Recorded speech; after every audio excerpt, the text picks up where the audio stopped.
Welcome, everyone, to Davos Fingers, episode 154, The King's Coin. This is Scatty, and with me, as always, is my buddy Matt. Hello, my buddy Scad. Hello, hello. This episode, we're going to cover the chapters called A Silence of Three Parts, all the way through chapter 5 of what book, Scad? It's The Wise Man's Fear. It's the second book of the Kingkiller Chronicle. We made it through the first book. We're on to the second. We did. This one's bigger. It's thicker. Yeah. It is a thick piece of meat, this book. That does not always mean better. Yeah. Girth matters. It matters, but what, like how that girth is leveraged, Sure. is Yeah, important. what's behind it? This book is, I'd say it's more, yeah, I mean, I almost just want to keep with girthy. Like it feels heavier, this Yeah. book, than the other book. Yeah, the other book feels lighter to me.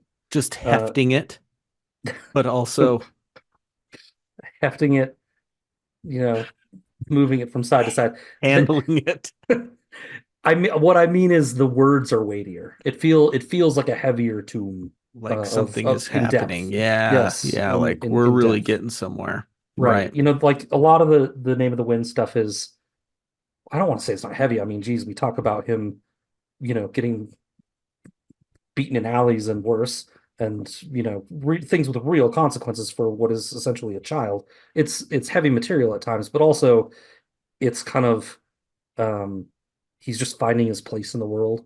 Yeah. He's still kind of very young in that way, and he starts connecting in different ways with different people in this book that are much more meaningful. So it's kind of like to me, it's kind of like a heavier experience, but it's good. I really like it. I think I prefer Name of the Wind probably. You might get a little less of that angsty teenage drama that you've so much enjoyed, but we'll see. We'll see what you think. I'm I've excited. I'm not excited for you to get through it. I've not read A Wise Man's Fear. I This is all know. new. Every chapter's new for me. That's right. So I knew that, but our listeners probably didn't know that. I don't think we've yeah. really talked about it. So yeah, I'm So I'll be excited for enjoying it along with you, new listeners. you. Yes. In this one, we've got some bustling around about the inn before we dive back into Kvothe's life at the university, just as a new term is about to start. Things are just kind of humming right now. And Yeah. we get to join Kvothe on that journey, both at the university and at the Waystone. Speaking of humming, ASOM was a chaotic trip this year. Buzzing. It was buzzing and humming and all sorts of men. It was finally Ned's year. Your boy Ned came through. 9 years of You're that man finishing like top 4. Yeah, Like, yeah, pretty much every year. He's your sometimes favorite character, yeah? I think in the end, he's my favorite character. Yeah. Yeah. All things considered. Yeah. I mean, boring as a stone slab sometimes. Sometimes a But little so slow on the loyal. uptake occasionally. Although So determined. I don't like when Such a people call great him heart. dumb, but He's not dumb. no, he's a little Not slow dumb. on the uptake sometimes. But he's not dumb. Yeah. Yeah. And he's slow on the things that you almost want a good, like adjusted human to be slow at. He's slow at playing the Game of Thrones. Oh no, what a dumb guy. He's slow because he assumes people will have better intentions than they do. That's what makes him like he assumes the best of people. Everyone wants to protect children like he wants to protect children. Like, oh my gosh, what an idiot. Yeah, right. Come on. Right. I get you. Great dad. I was dad, yeah. I will tell you this, Scatty, and you will think less of me for it. Oh, there's so much good media to consume right now out there in the world. Yeah. So much good. I've got like every streaming service imaginable. It's ridiculous. I hate having them all, but we get them like through the cell service plan. We get like these free ones and these blah, blah, blah, blah. I started watching Game of Thrones again. I just started watching it one day. Yeah, I'm in season 1. I'm in season 1. Oh man, Sean Bean is so freaking good, dude. I should do that. He is so good. I should do that. I should do that, and we should cover it 10 years late. We've talked about it before. That'd be hilarious. Should we? That'd be Oh hilarious. my gosh, are we gonna do this? Do we just come up with this idea live on the cast? I mean, Listeners, we've kind tell of us talked what about you it before. think. Should we cover a Game of Thrones? People are like, Game of Thrones. This is a Kingkiller podcast. Talking about. Could be crazy. Sean Bean is so good in it, dude. Yeah, So good. he's good at everything. But, yeah. I after the first couple seasons of Game of Thrones, I tried to go find his series now that I've forgotten what it's called. That he was in. He was like a war, some sort of war commander, like in a period piece drama. Oh, Uh, he is? a UK thing. Yeah, I can't remember what it's called, but Oh, it's like a recurring series that happened for like several years. The name of it's like his character's name. God, killing me. I can't remember what it is, but I couldn't find it on physical media anywhere. I was really frustrated because I was like, I want more of this guy. I got to see him in more stuff. you were like me with A little Bryan bit, Cranston after a Breaking little. Bad, I Walter Whited it a little bit, but I where couldn't I find the went and media. watched Malcolm in the Middle just to see Bryan Cranston. Yeah, but I couldn't find it. It's like an older series, right? Like he's a younger guy in it. Oh, I've never even heard of it. Yeah, well, it's hard to hear something when I can't tell you the title. Military? Yeah, it's like Bean, not Bean, obviously, but it's like, Beans something, and it's Beans like, Boys. right, something like that. Yeah, but he's anyway. I'll find it for you and send you the link. Find it. Find it. I mean, listen, I looked a long time ago. It's probably streaming somewhere now. He he probably dies at the end. Well, certainly. Yeah, it's like a foregone conclusion. Yeah. Um. Anyway, back to Anyways, ASOM. Ned defeated Dunk 55-45. Not that close for a final, really. And we've had finals that are worse than that, but beat him pretty good. Dunk was, I don't know if it was a surprise. I kind of expected him to go far this year. yeah, Maybe buoyed I could by see it. the news in the middle of ASOM this year that came out about the Knight of the Seven Kingdoms coming out, The series, the yeah. series that's coming out. Um, Casting looks pretty good to me. I'm kind of into it. Yeah. It's not a series I really want, I mean, but whatever. yeah, whatever. We've Anyway, still got so the book, and the book is great. yes, And I'll that's keep always reading them. it's always your take. I like it. If we don't like it, Uh, we don't watch it. We just read our book. that's right. Mm. So he is our champion in our ninth year, our eighth unique champion since RE won twice. So that's yeah, our ninth year of ASOM. Crazy that we've been doing it that long. Crazy. Yep. We embraced the chaos this year, didn't we, Scatty? Yeah, of course But that was the winner, right? The winner was none of you and never is. We all of never win. Matt and I, uh, viewing all the pain and misery and woe. Well, people didn't hate it as much as I thought they would. Like they embraced the chaos better than I thought they would. And that was nice, actually. I'm not saying that Yeah, was a bad thing. Like it was nice. They all just kind of went with it. They're like, oh no, yeah, chaos. I hate this. yeah. Uh, There was a little bit of hemming and hawing about the tag team. A few people didn't love that. mhm. There were we talked, Matt, about some paths we could have taken that really might have pissed people off. Oh, And guys, Scad we came up kind with of some humdingers, and I was like, ugh. maybe it's too much. And Yeah. it probably wouldn't have been. They probably would have been Well, great, and I was just a wuss. But yeah, I don't know. I like they where were we like, landed. ah. Yeah, Yeah. yeah. Anyway, thank you to everybody for participating in ASOM as always. It's a lot of fun for us. Um, with the downfall of Twitter, the slow decaying corpse that it is. Traffic was a little down, but there was still good engagement and it was a lot of fun. So It was a lot of fun. thank you for coming out and playing with us. Yeah, and one thing I loved is we didn't have as many like runaway blowout victories. Yeah.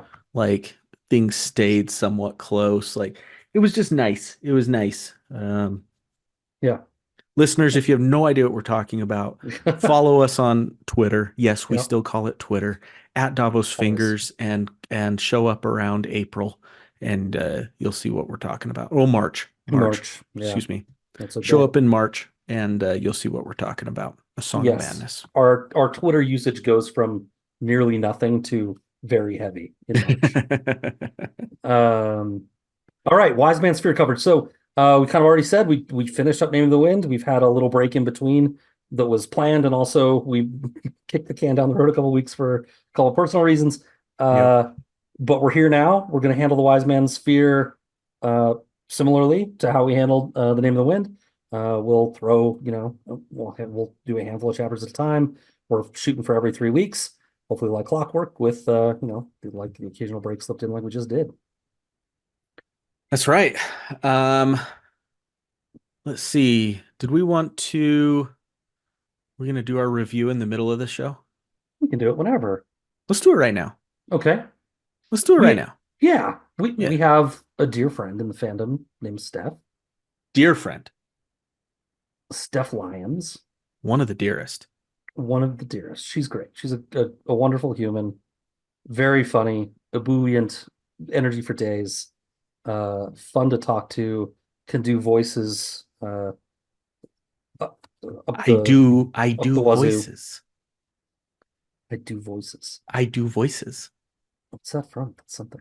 You got it. You know it. You know it. I'm not gonna get You're it. right there, Robin Williams.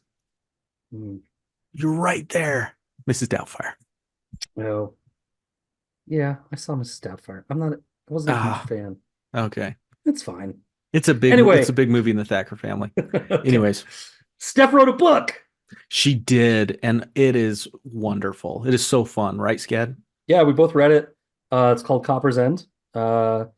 It is, without spoiling too much, it's about a woman who moves into a somewhat rundown, dilapidated house and has to spend some time fixing it up and finds some surprises in there that lead to a little mystery, a little local mystery that's somewhat unsolved. And so it's about that.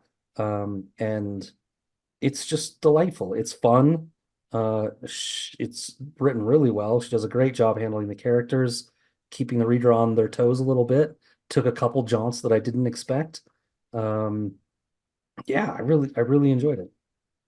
I did too. Yeah, wonderfully written characters.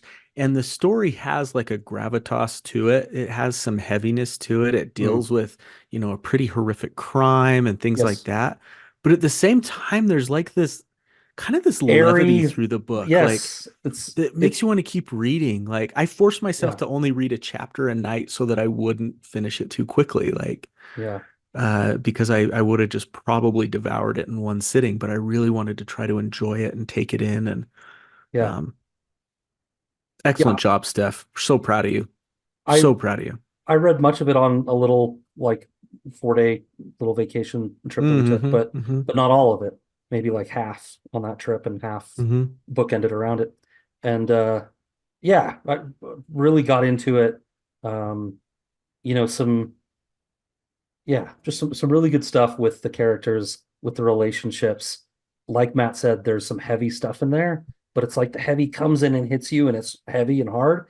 And also but then it kind of, yeah, it melts away into this kind of airy, nice story that you want to keep going after. I agree with you. I Want to really stick enjoyed with it. it. Yeah, you don't Yeah. find yourself being like weighed down by it like you do like No. other heavy pieces. Like you watch Schindler's List and you think about it Yeah. for months after. This is Yeah. like you leave still feeling kind of happy. I don't know how to describe it, but Yeah. um, Yeah, she doesn't, I think because Steph doesn't really dwell in those moments too much. They mhm. drive the action, but she doesn't dwell on them too much, right? Right. And you've got Um, these wonderful characters that are constantly pushing for the yes. good and Yeah. yeah, it's That's true. Yeah. fantastic.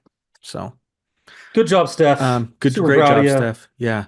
The book doesn't seem like it's that long of a read when you're looking at it physically, but it's Yeah. got little tiny words on the pages, so it ends up being longer than you think. You got it right there, Scad. I I don't do. have it. Yeah. I've still got Down on my like nine. bookshelf. I've got like 9 books up there that I'm trying to get through, but It's down yeah, on my bookshelf downstairs. it How many looks pages kind of thin. you Yeah. got in there? It's 200 roughly. Steph could probably tell Yeah, like us. 200, like roughly 200 pages. But yeah, it's tiny, tiny letters. Yeah. It's not all So in cursive like that, but yeah, so tiny you're letters. So yeah, it's a good read. it's going to take you a minute to read, but I feel like it's just the beginning for Steph. Like Oh yeah, this is just her ramp up book into yeah. big wonderful things. So, um Good job, Steph. you can find the book on the great big monster site where you buy everything. Just search for, again, the name of the title is, or the title of the book, the name of the title. The name of the title. The title of the book is Copper's End. The author is Steph, Stef Lyons with a Y. I think she's got a website too. You can't, if you don't want to buy it from the great big site where you buy everything, stephlyons.co.uk. The name of There the you go. book is the name of the book, which is similar to something Eloden has said in the chapters we're about to Oh cover. my The gosh, name of the Loden. class is the name of the class. Loden, go screw yourself, buddy. That All guy. right. With that, Okay, we'll okay. we'll jump into Kingkiller. Until the end of the podcast, you don't need to worry about spoilers. We do this podcast spoiler free for just the things we've read up to that point, other than the end section, which we call Debbie After Dark. We'll warn you when that's coming. You can jump out if you don't want to be spoiled if you're reading along like Matt is for the first time. Yep, but I will be spoiled. I will be taking those arrows for you. It's, So, it's the burden you're bearing, and I appreciate it. We love to hear from y'all. Reach out to us. You can find us on the emails at wearedavosfingers@gmail.com. We received a lovely email from a friend. Oh gosh, I don't have it up. I can't remember his name. Was it Michael? He didn't give us permission to use his name anyway, so I probably shouldn't. But thank you for that. Loved hearing from you. Twitter and Blue Sky at Davos Fingers. You can find it and like us on Facebook. Our Patreon program is patreon.com/Davos Fingers. That's right. Let's dive right in. Yep. We're going to start with the prologue, which is called A Silence of Three Parts, which may sound familiar because it both was the beginning and it was that both the prologue and epilogue of the Real last book. creative, Rothfuss. Real creative. And yet it is super creative. It is gone at the Waystone Inn things this time, and things are silent again. And it was a silence of three parts. There's no weather, no patrons snoring away the morning, and of course there is no music. Of course there is no music. Within that silence that feels more like happenstance than purposeful silence, Bast emerges, moving through the room, making the barest of sounds, doing his best to add to the quiet with his own careful movement, each footfall making the slightest tip sound. And as always, Kvothe added his own silence, lying still in the bed with his locked chest at his feet, just waiting for the light to descend, or waiting to die, or both. And that's a summary of the chapter. Oh, these epilogues are so good. Yeah, They're such treats, these little nuggets. yeah, I feel like I could spend an hour just kind of reading it over and over and over again. This is the first one that takes place right before dawn. Yep. The other ones The were other at ones night. were at night, which is interesting. What do you think about that? What's the symbolism behind that? I don't know. I tried to put some thought into it. Yeah, the other two are at night. I felt like they the end of the last book happens at night. Like it seems like they could have easily done that, but they end it instead with um or sorry, it happens at night, so they ended it at night, but they could have easily just had it happen in the morning because we have that whole scene with Bast and Chronicler at the end where he's threatening him and telling him you've got to try to wake him up, and we'll get more of that here in these chapters too. But it feels like they could have ended that with with a morning. Um, but it almost feels like it would have made more sense to start the first book with morning, end it at night, For real, yeah. and then start this one at morning and end it at night or something. Yeah. But the first one starts at night. So yeah, I don't have a lot on it. It's the start of a day. Um, It's almost you hopeful in that way, like maybe a false sense of hope, like dawn was coming, right? yes, You're in the middle of the long dark night, but dawn is coming. And so but maybe it gives you this hope, and you're like, okay, but where's the hope? is it going to be okay? because because he's Is Kvothe going to finally put the moves on Denna? we'll find out. But at the end of this prologue, it's still just very you know we still get the cut It's flower very sound, bleak. the cut flower sound of a man who is waiting to die, which Yeah. I covered that, when we covered, I think, the epilogue, and I just You love did. that. It's just, cut flower is doesn't make any sound. It's cut and it's dying, And and it's it's just all waiting downhill from there. there. Yeah. Yeah. Young man Um, sitting in the old man's bar waiting for his turn to die. that's right. I can't help but hear that lyric every time. Yeah. Third silence was his, the greatest silence of the three. Yeah. Um, if Bass really wants to wake up his Reshi, it feels it feels like maybe like it's very they make a point in this prologue to talk about there's no music. Of course, there's no music, right? Hmm. Can't he just like leave a lute lying around? Like you're a musician, Matt. Like unless Just something like, really, really bad happened to turn him off of music, it feels like just leaving a lute around might do the trick. yeah, just like sit a little lute in the corner, like on a guitar stand. Yeah, Like, I just wanted to like, it's like wood decoration. It's like the yeah, sword you have hanging from there. Just, yeah, I would put exactly. something up just to add some color to the room. Yeah. Yeah. And it's weird because um, of course there's no music, but we do have that scene early in the first book where he Hmm. sings and Hmm. one of the patrons like recognizes him. They're like, "You're the guy." And remember he has to go through this whole elaborate thing and get the guy drunk and make him forget that he saw him. Remember all this? I do. And Yep. so he did sing. He can still make music. It doesn't like break him. I don't know that the his insistence not to have music is interesting to me. Yeah, because he does insist in that scene with Chronicler at the end of Name of the Wind. He's like, no music. Yeah, Don't talk to him about music. yeah, Like, don't. yeah. Bass is like, don't do it. But it feels like that's But music is so connected to who yeah. Kvothe was. How do you avoid that? Seems Right. impossible. Yeah. So if Bass breaks this last silence, it'll really break all the other ones, right? I think Feels everything like else it. disappears. Hmm. Hmm. No music. Hmm. I don't have a ton more to say about these. Just go read them again, everybody. Just they're beautiful. Just go read them. It does mention here that there are Celis flowers um, in the back. Celis flower is the flower that in book one he says would be Denna's flower. If Denna were a flower, she would be a Celis flower. Mm. So that's kind of a nice little thing. It's sweet, I guess. Yeah. Or at least at the moment, with what we know, it's sweet. Um, maybe we'll take on a whole different meaning as we get into day two and three. Only been a day, dude. I know. It You has got anything else only for been a this day. this prologue? A silly thing. Why in the world is Bass going down to the basement? Just to like start the day? Is that where he goes? I thought he was just coming down the. Moving through the perfect dark, he crept through the kitchen, across the tap room, and down the basement stairs. Hmm, He might just, it dawn's coming. He might just be getting the day going, right? That's what it starts with chapter yeah, one.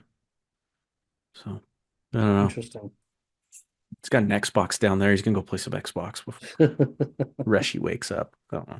Down the basement stairs. Yeah, you're right. That's interesting. Hmm. Um, Why are you going to the maybe basement, Bass? Why don't you go into your bedroom? maybe we'll get that answer in Apple and Elderberry chapter one. It's a possibility. Should we go there? Yeah, let's go there. Let's see. Because at this point, Bast is bored, Scad. Yes, he is. Bored and restless. So bored and alone. And he starts playing a drinking game with himself in the early morning hours at the inn. Uh, but of course, he wasn't drinking. Oh, no, no, no. He was just tasting, right? Just tasting. Until his Reshi awoke and joined him. Their conversation turned to what had happened the previous night, with the whole Egger skin changer coming in and attacking everybody, going on a rampage that ended in their friend Shep's death. That whole thing that had happened the night before. Yeah. Kote expresses his gratitude for the part that Bass played in foiling the skin changer, but is wondering, is there more we can do to improve safety and security around the old inn? He suggests they take a page out of a tale slash song slash poem called The White Rider's Hunt. It goes like this. Rode they horses white as snow, silver blade and white horn bow. Wore they fresh and supple boughs, red and green upon their brows. Okay. Bast and Kote are in agreement. That's exactly what they need. We, the reader, have no idea what that is yet. Like, yeah, that's exactly what we need. And Bast rushes off to collect whatever it is he's going to collect. Graham, one of the townspeople, then arrives with three newly built barrels in tow, curiously made with brass, per Coates' request. Nursing a beer after making the delivery, Graham darkly and vaguely brings up the events of the previous night, probing whether the scribe is going to be around a while and whether he might be willing to draw him up a will. Things are getting kind of nuts out there. Maybe I should have my affairs in order, just in case. Kote doesn't let his irritation show. Remember, he wants Chronicler all to himself so he can finish telling his story. But he assures Graham that the scribe would probably be more than happy to accommodate his needs.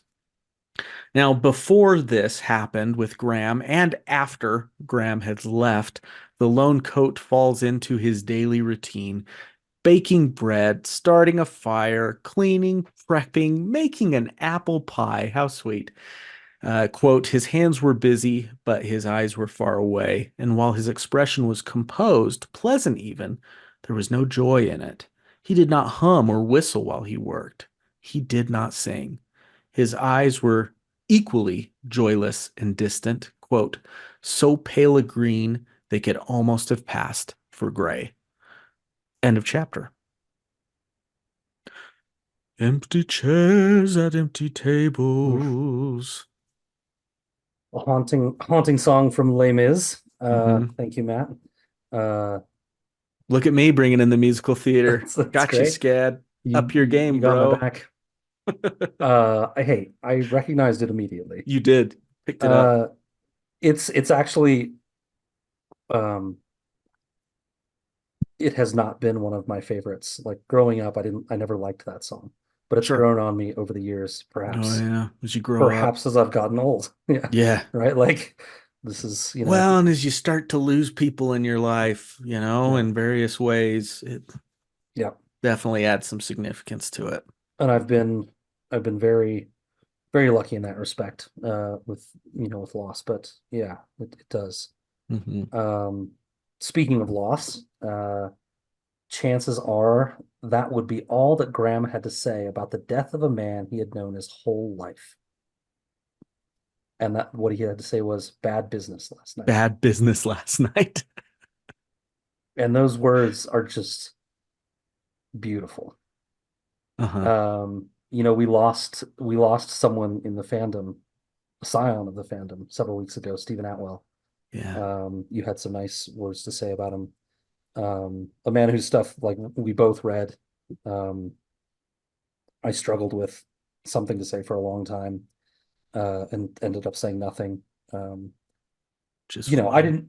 Yeah, I mean, I didn't even know the guy, right? I'd Sure. exchanged, Neither did I. I think tweets with him a couple times, but didn't, I don't even know if I did that. Yeah. yeah, I didn't know him at all, really. Just read his stuff, and probably the same for a lot of us out there.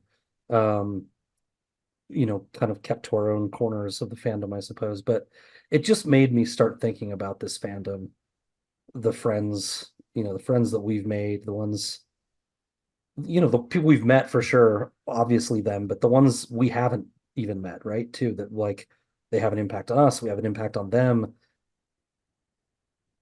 Thinking about Steven's stuff, it lives on for people to find like forever, right? Hmm. And it Yeah. will affect people, hopefully forever.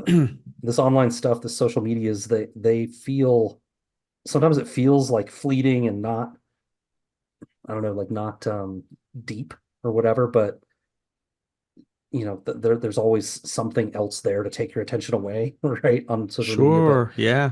And and eventually gets lost in the feed after a couple hours or whatever. right, Yeah. Hmm. exactly. But people have joined this community, and you know they're not gonna, even though things get lost in the feed and new posts go up and everything. Like no one's gonna forget Steven's impact on the fandom, right? And I guess I'm just glad, us too. Like we have these recorded pieces of us that people can find, and I hope people always go find Steven's stuff too, because I don't know, it makes this whole thing a little bit more real, It and matters. Yeah.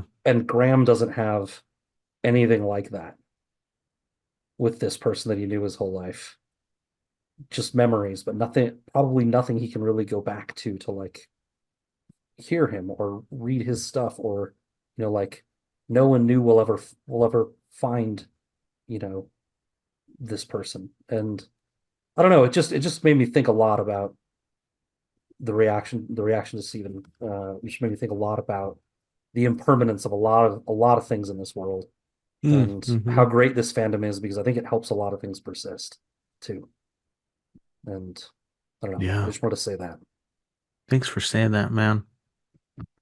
It's important. It's important to recognize the importance to say things while someone's still around, and that's one of my regrets is not expressing that appreciation when I could have, but also recognizing how these people live on through what they left us, right? And how Hmm. cool it is that we have stuff like these recordings. And Hmm. I mean, like, just God, in 30 years, this is scary to think about. Our kids could just like dial up Davos fingers and just hear us making butt jokes, and hopefully Yeah, it'll make them smile, you hopefully it know? will. Yeah. And that's kind of cool to be able to hear the voices of their dads, Yeah. even if we're talking about something that's completely uninteresting to them, which even is if i'm probably how it'll be. even if I'm complaining about 4-year-old and 2-year-old versions of them, which I did do, I'm certain, So on this cast. hopefully uh it'll make them smile. Hopefully it will. We love our children dearly. And these kids, these guys in the story, like the Grahams, Mm, they don't know how to process death. They just yeah. don't. They Yeah. talk about how Yeah. they tell the stories and they love telling the stories about glorious deaths on a grand scale and everything, but it's just not when it's immediate to them, they don't know how to internalize it. But they don't Like, want to. They don't want to talk. But it said, yeah, it says, just from the text, I'll read real quick because I have a note yeah, about that too. Except for stories, of course. Tales of poisoned kings and duels and old wars were fine. They dressed death in foreign clothes and sent him far from your door. The chimney fire or the croup cough were terrifying. But Jabia's trial of the siege of Enfast, those were different. They were like prayers, like charms muttered late at night when you were walking alone in the dark. Stories were like halfpenny amulets that you bought from a peddler just in case. They talk about death in the abstract in these stories to make it impersonal, because they don't want to deal with it at all. yeah. And part of it's just because their lives are so based on routine, right? And Yeah. death interrupts that routine in a very big way. Yeah. Uh, you remember that show, The Deadliest Catch? Did you ever watch that? I never watched it, It was but on yeah, I know the Discovery. show. Yeah. It's about crab Yeah. fishermen, Yeah. the captains out in the Bering Sea, It's like one of the most Alaska. dangerous jobs in the world, isn't it? It's awful, man. It's Yeah. awful. Yeah. But my kid got really into it, so we've been watching it at nights. We flip it on and everything. And I won't spoil it for those that are planning to go back and revisit The Deadliest Catch from like 15 years ago. Spoilers. But one of the prominent captains, they follow around 4 or 5 captains and they jump between their boats. One of the Uh-huh. really prominent captains dies. Uh, and these other captains just, as they find out, they just can't deal with it. Hmm. They don't know how to just internalize because they're these big tough fishermen whose dads Yeah. knocked them around when they were kids, and those dads knocked them around when they were kids. They just Yeah. don't know how to emotionally come to terms with their friend dying. So what do? They go fish Hmm. because that's all they know to do. I bet they drink some too. And drink and smoke like chimneys and Yeah. just like now there are Yeah. some sweet moments where, they light off fireworks in honor of him and all this stuff. It's Uh-huh. very nice. But a lot of them just have a lot of trouble dealing with it. That's the same thing with Graham. What does he do? He does what he knows, goes back to work. Yeah. Right? Yeah. I mean, he doesn't really have a choice. Sure. Like life is like a lot of these first couple chapters are about how tough things are right now and the struggle that's going on. And the name of the episode itself, the King's Coin, implies such, right? Like they've got to get stuff done or they won't make it. Yeah. You know, I don't know what Kvothe is paying them for these barrels, right? But like, gonna help him get through it, and he's got another job stacked up, or he won't make it through the winter himself because prices are going up and Yep. robberies are happening and the world is bad. He is thinking a little bit ahead, right? He's going to put Yes, that will together and everything. yeah, It is interesting that these villagers are like preparing for death. I don't put it in my summary, but Graham is like, we're gonna, you know, there's some other guys that'll probably want to come talk to Chronicler too and get their affairs in order. yeah, And meanwhile, Bast and Kote are trying to set up to defend themselves, right? It's almost like these yes, villagers are resigning them to the fact like we're gonna die, we gotta have things ready. And Kote and Bast are like, something's coming, we gotta be ready for it, right? yeah.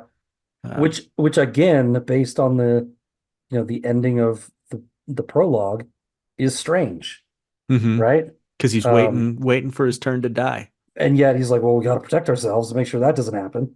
But like, it's a really weird existence Kvothe has here, and Yeah, we will. we'll talk more about that, I think, in the next chapter or the one after that too, about um, you know, his willingness his willingness to give up his identity in Hmm. this later chapter, um, which would make him unsafe, and yet he's very worried about protecting his life for some reason with this Holly that we're about to get to as well.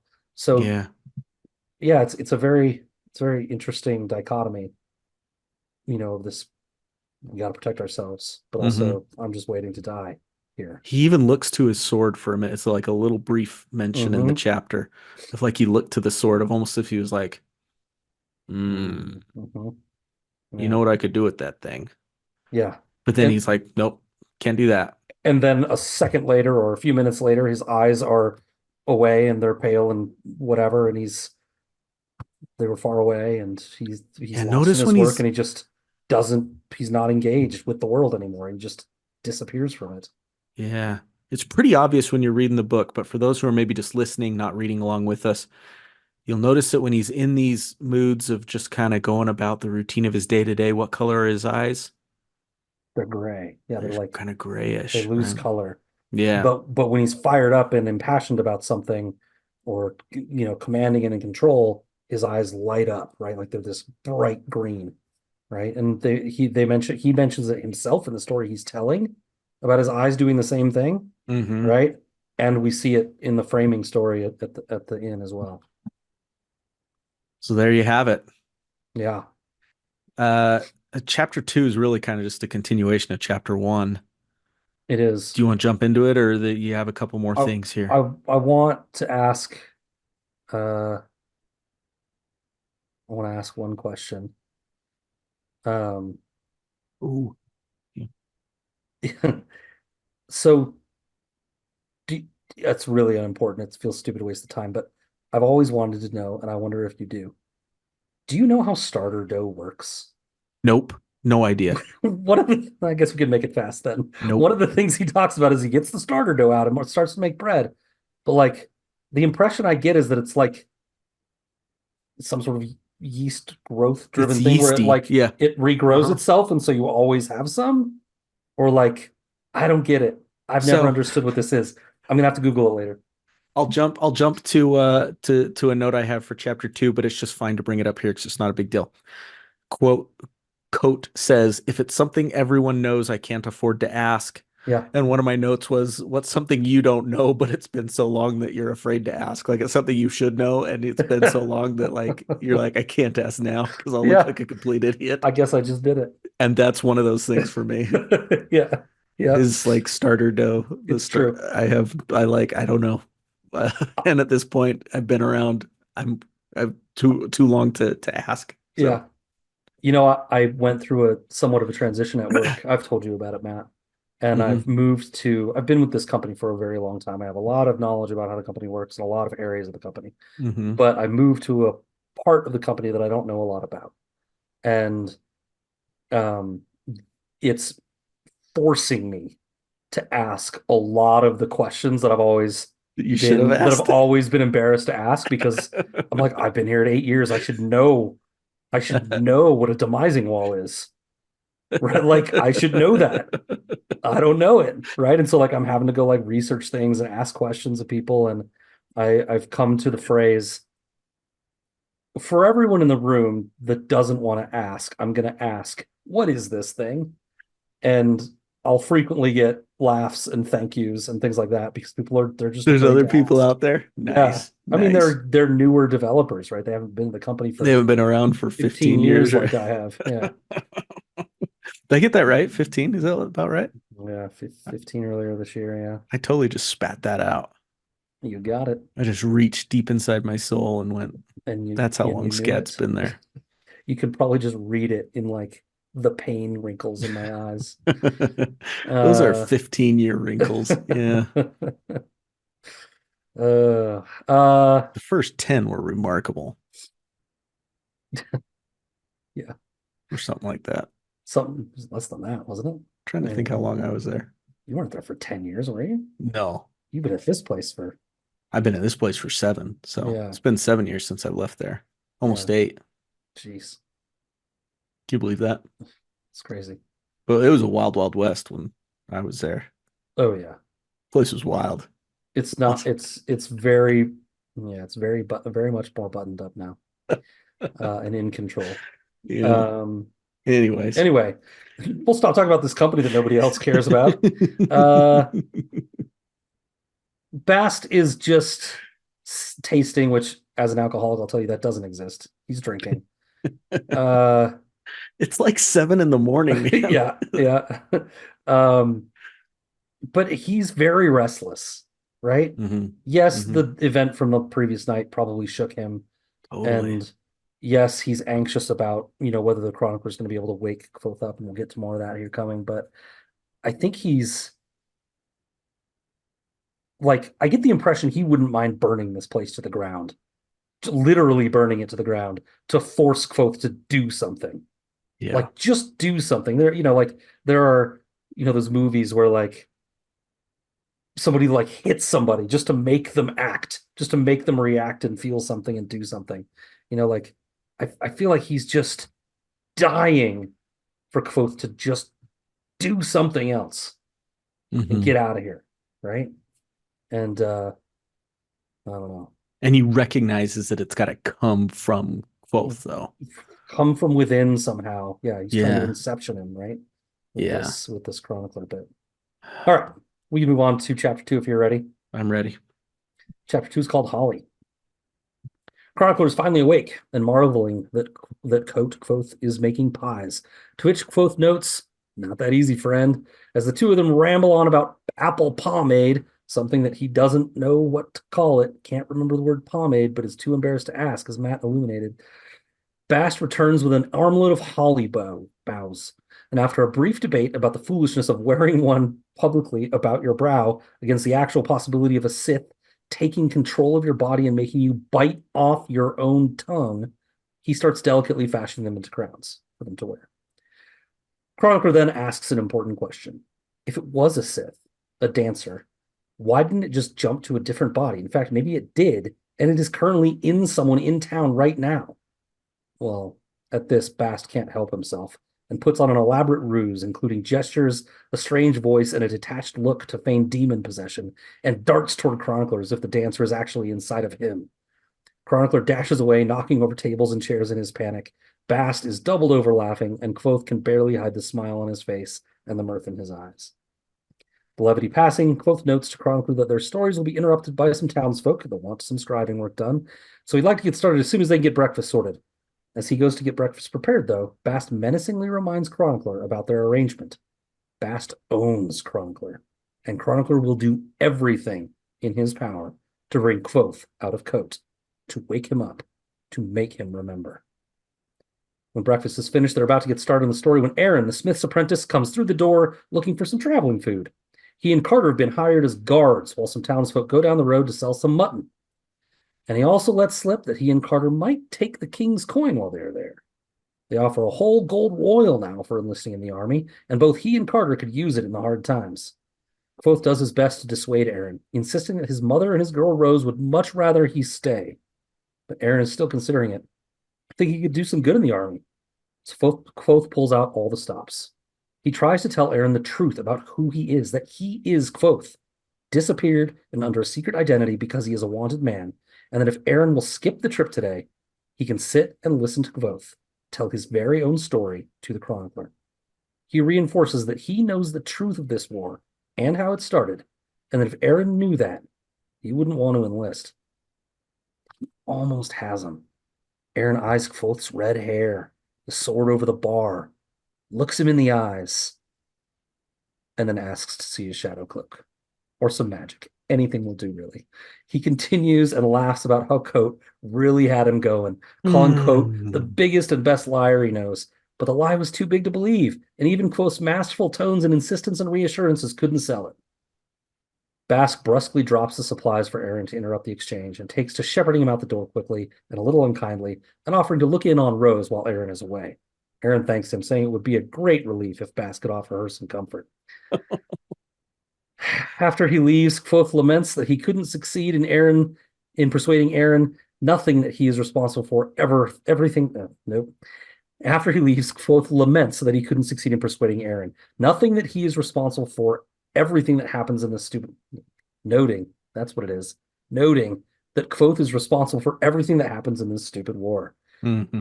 And with that, Chronicler indicates that he's played the innkeeper too well here. That's the only thing these people can see him as, because he's been so good at that role. As Bast said in the last book, he's so good at it, he's starting to believe it himself. With that, they dive into the story again. Kvothe had just knocked Ambrose for a loop with the Name of the Wind. Kvothe knows where to start. It should have been so easy at the university. Everything he wanted was there. Music, magic, answers. But he had a talent for making enemies, and staying at the school was not as easy as it seemed. And that's how the chapter ends. Mm. Well, we've got a guy who is a young man sitting in the old man's bar waiting for his turn to die and is ready to compromise all of that to keep a 16-year-old from joining the army. Yeah. What do you take from that, Scatty? Well, yeah, it's the way I wrote it in my notes is, why not show some magic? Sure. Right? Just quick, just like if you're really willing to give all of this anonymity up, I mean, let's be clear. If he tells Aaron and lets him hear these stories, and Aaron believes that he's Kvothe, that's going to be all over town by dusk. Right? Like, that story's not staying a secret. So his anonymity will go for sure. Right? And yet he's been so careful to build this secret life. To play this part. Yep. Like, it makes me think, you asked, what do I think of it? It feels like Kvothe maybe is coming to a point anyway where he realizes something's going to have to give. Yeah. Maybe. Yeah. Like, if he's willing to give it up anyway, why would he have gone to all this trouble anyway? Mm-hmm. If he's willing to now just tell people who he is. Right? Like, maybe the Scrael and, the demon coming in and the road's getting worse, and what he told Graham in the last chapter about how, no, yeah, it does feel like things are getting worse. Your instincts aren't bad, right? Like, maybe he thinks this is coming to a head, and so he's willing to give it up and keep this kid from the war. And then that's to Bast's mission, right? Bast has got to feel kind of good about this. Well, I have a similar note. For all Bast's threatening of the Chronicler, this was it. This moment. If Aaron had stayed, Kvothe would have been a true storyteller again. Not somebody telling a story for somebody else to write down. He's got an audience, and not, a baked-in audience like Bast. He's got a real audience that he can wow and perform for, and he'd be a true storyteller again, right? But also he'd be doing good, right? And like, that act of doing good by saving Aaron from joining the army, I think also would help, like, wake him up. And I think Pat really almost has us believing that Aaron believes him, right? Like Oh, it for sure. it feels When he like he's went and got looked at him. his hair, looked at the Yes. sword. Yep. Yes. Almost got him. Hmm. The famous Batman animated series episode called Almost Got Him. Uh Oh, is that where all the villains tell their stories of? yeah, Yeah, I remember that one. Yeah. it's a great episode. Uh the way Pat writes it is when Aaron doesn't believe him, he says stiff and brittle as a sheet of shattered glass. That's what happens to Kvothe's smile, right? It Hmm. just falls apart, right? uh the whole excitement he had about convincing him to stay and listen to the story, he just breaks almost, right? It's crazy. But Yeah. but yeah, so it does lead me to a question for you. Why doesn't he just do some magic? Well, the first answer that came to mind is can he? Yeah. We had the experience with the skin changer where it appeared that he tried to use some sympathy to stop the guy, Hmm. and it appears that it didn't work, Yeah. right? Right. So is there something going on with Kvothe? Does he need to get his groove back a little bit? And so I wonder if his abilities are inhibited somehow.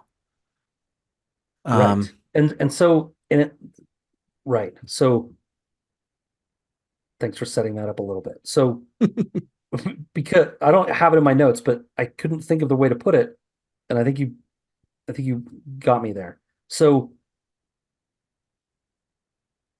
I've been thinking at least of Bass' request for Chronicle to wake him up as like a get his brain going again, get him interested in stuff, get him back to thinking he is who he was. But is there actually some sort of magical or mental block that he literally cannot do these things anymore? right. Because he made a deal with Yeah. the devil such that he actually can't do it, right? because Yeah. because in the moment, not being able to light the elderberry on fire or whatever it was in the bar, okay, we've all had performance anxiety here and there. I'm not admitting to anything. But I like, don't know what you're talking about. but like maybe like you'd think in that moment, yes, maybe he would struggle. But like with 10 seconds to focus and be like, okay, I want to do a binding. Settle I've done this a down. million Yeah. times. Watch that thing over there. I'm gonna move this, and that's gonna move, just like the iron drab thing, the very first thing he learned. Right? Like he knows the names of these things. We know it because he's using them in the story he's telling to Chronicler. He still knows the names. Why can't he call the name of the wind and just shut the door with the wind and just show him? If he's really willing to give this up and really wants to make a change in this kid's life, why not just do it? Yeah. I'm not convinced he can, man. Yeah, Or he won't. But it's a chicken and egg thing, what you're talking about. And it's a mm, good point that you're bringing up. Is this mental block, is that what's preventing him from doing the magic? yeah, Or is, or both. yeah, Like it's preventing him from doing the magic and preventing him from taking an active role. Maybe. right.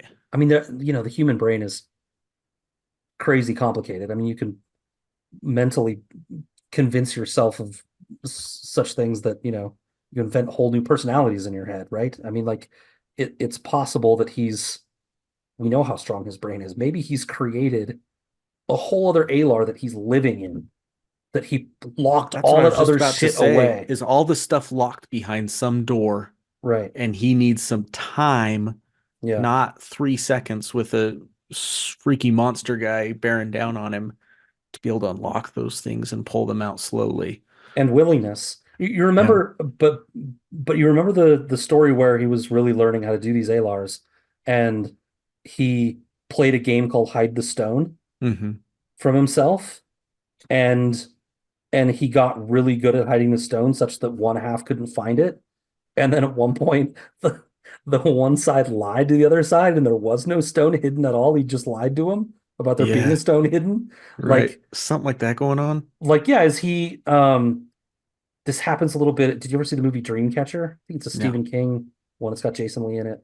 Nope. But it's not bad. But kind of they've got this kind of metaphor of like there's a locked door with a cabinet full of files of knowledge that this person has kind of put away.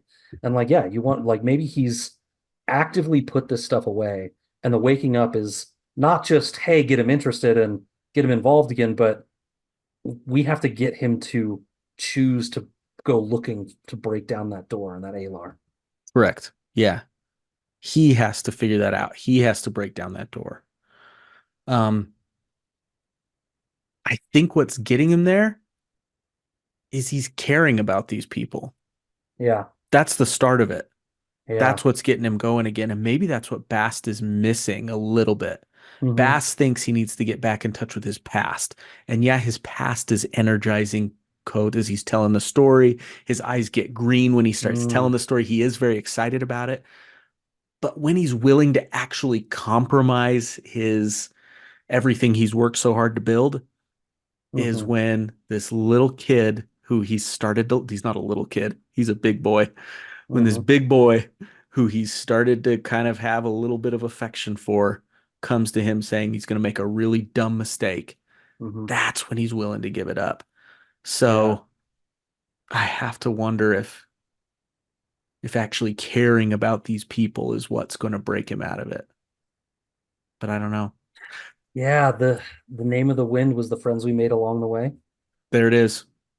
Yeah. You did talk about knowing the names of things, and there's that little tiny thing at the beginning with the pomace, right? Hmm. And he can't remember the name of it for the life of him. And he's Yeah. like, for 6 months, I've been trying to remember that thing. Yeah. Yeah. And that's a tiny little thing. It might mean nothing, Uh-huh. but I wonder if there's something symbolic in that of him overall becoming so entrenched in that lifestyle Mm. of the innkeeper that he's starting to forget names. Yeah. No, the It, names that matter, obviously, not just pomace, not just but the Palmas. names that Yeah. matter. Yeah. Yeah. Yeah. I think I said in one of the previous episodes that, there's a theory out there that you can find it on Reddit that talks about when Kvothe is using the actual name of something, we get it in like italics. Hmm. And when he just says when it's not in italics, then we're not getting the name. He Mm, says he's saying the name as it is, but when what everyone would be hearing is just wind, right? But we sure. get it in Yeah. text as its name.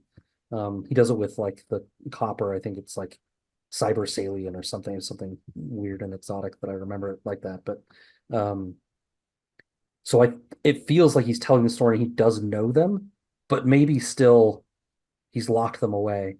But it doesn't go away from, I think, your bigger thematic point, which is, is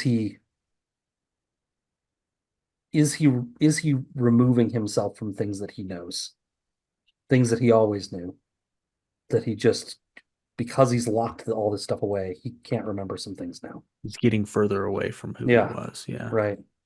It's also a weird thing to me that he feels he can't ask. Like he came here as an innkeeper. I guess we don't know a lot about the past that he told the townsfolk about, but it seems like a perfectly legitimate question to ask a farmer. I'm just an innkeeper. I don't know what they call this stuff. What is this? Yeah. Yeah. Anyway, it's a minor thing. Yeah. He just wants to stay as inconspicuous as possible. But Yeah, yeah. the army talk is super fascinating just because it mirrors so well what you hear from people in our day, right? Oh, And from I generations like come and gone. I can make a difference stuff, or like Yeah. the once we do this, this thing will happen. Right. Yep. Yeah, I mean, I've become pretty anti-war for basically any reason in my old age. Sure. I'm certain that's the wrong opinion really to have. I'm sure there are reasons for it, but it feels like an industrial complex to me most of the 100%. time. I agree. And Yeah. and it just breeds more violence and more war upon itself. And Hmm. that doesn't mean I don't have respect for our soldiers and the things that the sacrifices they're doing and putting on the line, but as an idea, I just can't get behind it. And hearing things like, yeah, well, it'll change if we just do that. Well, I don't know. No, I don't know. I don't I think don't know. I don't think violence is going to do it. Seems like it's not been super successful lately. Yeah. But just that idea of the Aaron says sometimes a man has to stand up for his king and his country. You know, he puts on that brave face, like, gotta stand up. Yep. I gladly stand up next to him and defend him still today. As the rain go down, I love this land. God bless the USA. Remember that Is that song? Graham Greene? Is it Green? I have no idea. I just remember that song was big when I was in elementary school. Yeah, we all Iraqi had to sing it. wartime. Yeah. Yep. Yeah. Yep. I was just kind of singing it like Zach De La Rocha from Rage Against the Machine, and that felt He would good. never. Felt good saying it like him, though. It kind Yeah. of felt like I was raging against the machine a little bit. Um, but it's funny because when the talk comes, the real reasons start to come out, and you see that with a lot of people these days that join the army. For one, there's financial purpose to doing it. Sure. Aaron says he says there ain't much else for him if he can't come by a horse for his cart. He says they take care of you in the army. You get fed and get to travel around and such. Yep. Later, he talks about bringing safety back to the land, you know, if they win. He talks about bringing peace of mind for his mother. He talks about how the pay that he'll get from there will enable him to start and provide for a family, right? Hmm. It's interesting how that sometimes a man has to stand up for his king and his country. That facade only goes so far until you realize the real reasons behind it, which are usually better than the facade you put up in the first place. Like Yeah. Yeah. mom's peace of mind, starting and providing for a family. Like that to me is way more important than sometimes a man has to stand up for his king and his country. Yeah. It goes maybe a little back to what you were saying about Graham and the death thing and not knowing how to process the emotions. This is a concept maybe in their culture that, you know, that's what you say. That principled manly stand is something you say. Mm-hmm. That's that's something that you say, and you get points for it. But you're right. The other reasons make a lot more sense, right? Yeah, totally. That's like, Um, just say that. That's yeah, great. Like, I yeah, love that. yeah. Anyways, Um, what else you got here that you like? um, yeah, I have little else. Could you he asks Bast to basically go be with his woman. Bast, for if you haven't read The Narrow Road Between Desires or The Lightning Tree, uh, in the short stories anthology called Rogues, that Pat wrote, um, Bast is, I think they allude to it in these books too, but it's very spelled out. He's a womanizing fiend. I mean, he's after all of them. I'm proud of it. Actually, not just women. I think men too, if I remember right. He's out Um, chasing. he's into it. He's into all the things. He loves the pursuit. I didn't mean that literally. He's into all the things, but almost. I mean, Um, maybe. uh, yeah. So it's just, he's basically sending Bass to Rosie to his downfall. Hopefully, she turns him away. She will. I trust Rosie. I trust Rosie. Do Kvothe and Bast have like a grundle of cash set aside? Like, did they come into this thing financially prepared? Do you know what the word grundle means? Yeah, I do, and I still used it. Okay. Well, because you're making me doubt whether I do. No, it means what you think it means. Okay. All right. We'll Got leave a that couple, one. yeah, We'll leave that one to the Google search engines for our listeners if they don't know. have some fun with that, guys. Don't do it at work. Uh, Uh, they they must. Yeah. the inn has very little income, yet their stores are always full. He's always Mhm. buying new things. He's like custom made barrels with bronze banding around them. Like, Yeah. seems like they're doing okay. I don't know. Yeah. It's a worthless question, but it's like, No, I've thought about it a little bit. It almost feels like he's come here and yes, he's waiting to die, but he had this not inconsiderable fortune somehow that we've yet to learn how he gets it. Uh, and I think he's just kind of using the inn as a way to funnel money to this community, like this small little good thing he can do with it's his like with money his money. laundering, but for Almost. like, but I but mean, it's not working too well. The people are to still hold really up a hard up. community. Yeah, kind of. He's just like, well, I can funnel my money to these people. Um, because it seems like he buys kind of whatever they bring him. He's always Yeah. getting them to do work. Oh, I'm so Um, that way.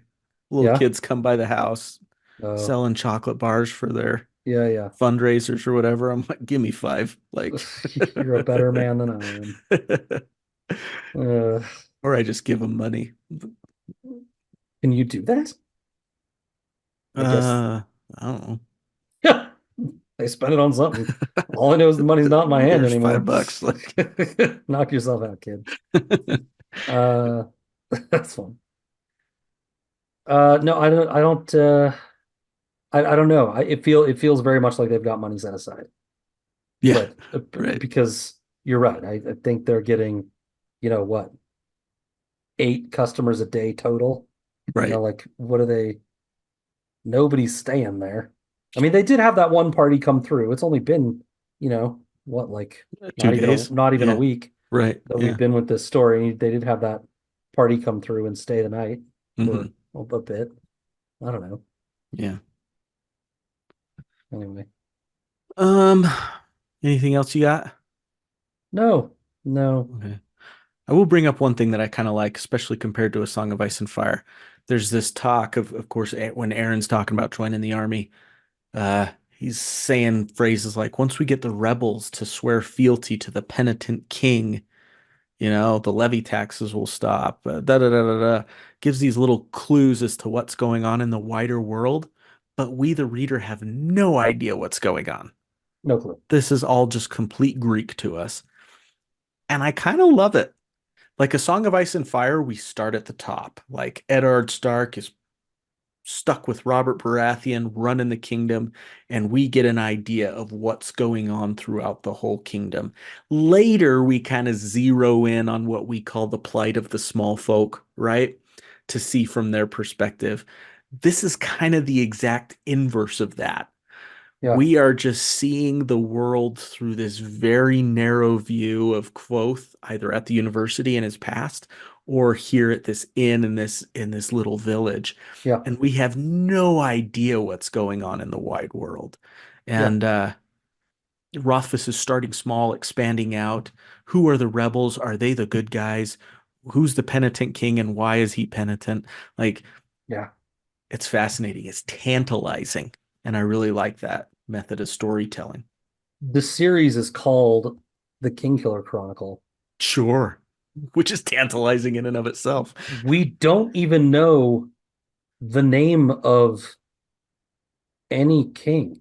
I don't, they might have let a name slip somewhere, but like we don't we don't know who they're King even talking. George. Right. Don't know who they're even talking about.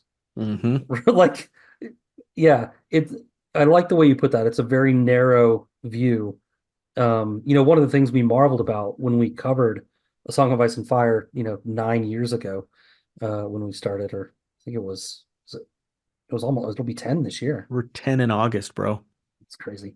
Yep. Um, when we started, one of the things we marveled at was George's ability to feed you bits of history that gave you context of the world exactly when you needed them to understand what was happening in the current moment Hmm. without boring you with pages of exposition to get through it. Yeah. Right.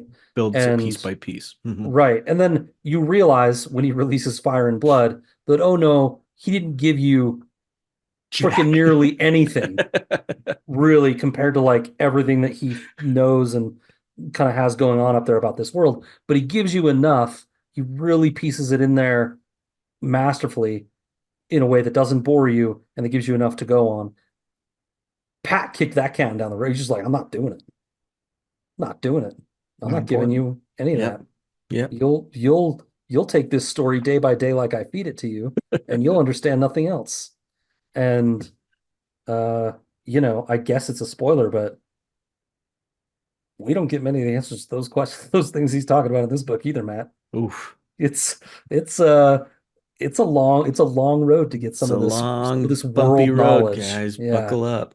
And Buckle up. there are people on Reddit trying to piece a lot of this stuff together with very small amounts of clues.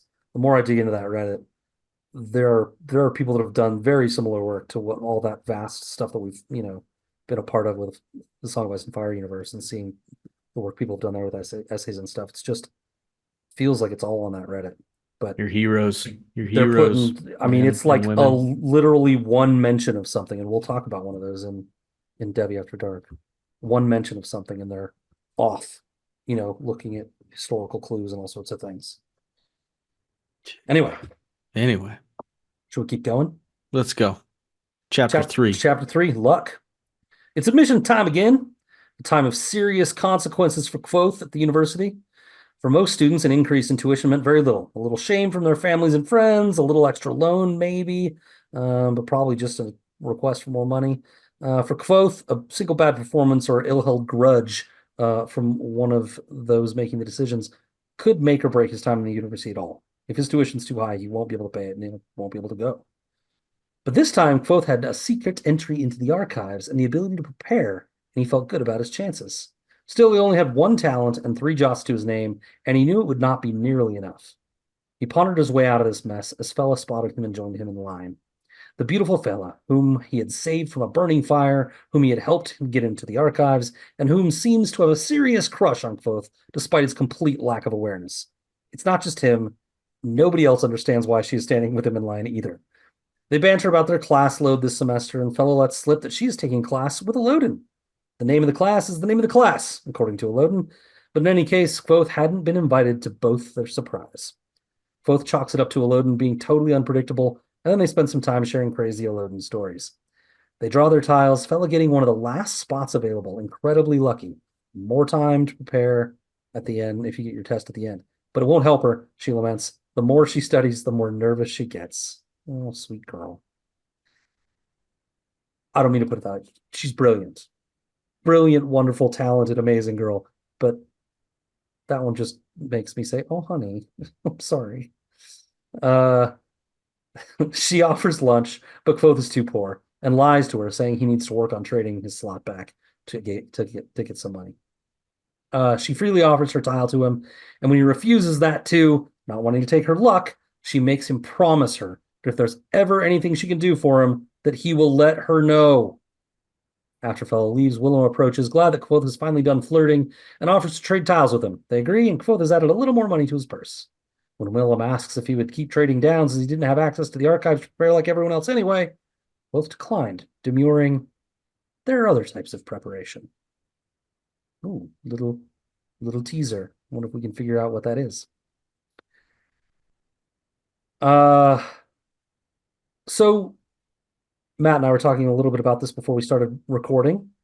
Uh, feel it feels like Pat is using these first couple chapters just to kind of remind us how things work here at the university. Yeah, at the university. Yeah. Yeah. This is how you get admissions. This is, how things work here. He reminds us a little bit that it feels like the universe is a little backward in some respects. Uh, Some respects. What a freaking joke, dude. yeah. A callback to the last book when Elodin insists that the university used to be smaller and more focused on the arcane secrets of the world, the truly elite, where naming was the most important aspect of being at the college, at the university. It sounds like the interviews were similar, right? It sounds like the interviews used to be an enlightened exercise for growth where you could honestly talk to your teachers and Yeah.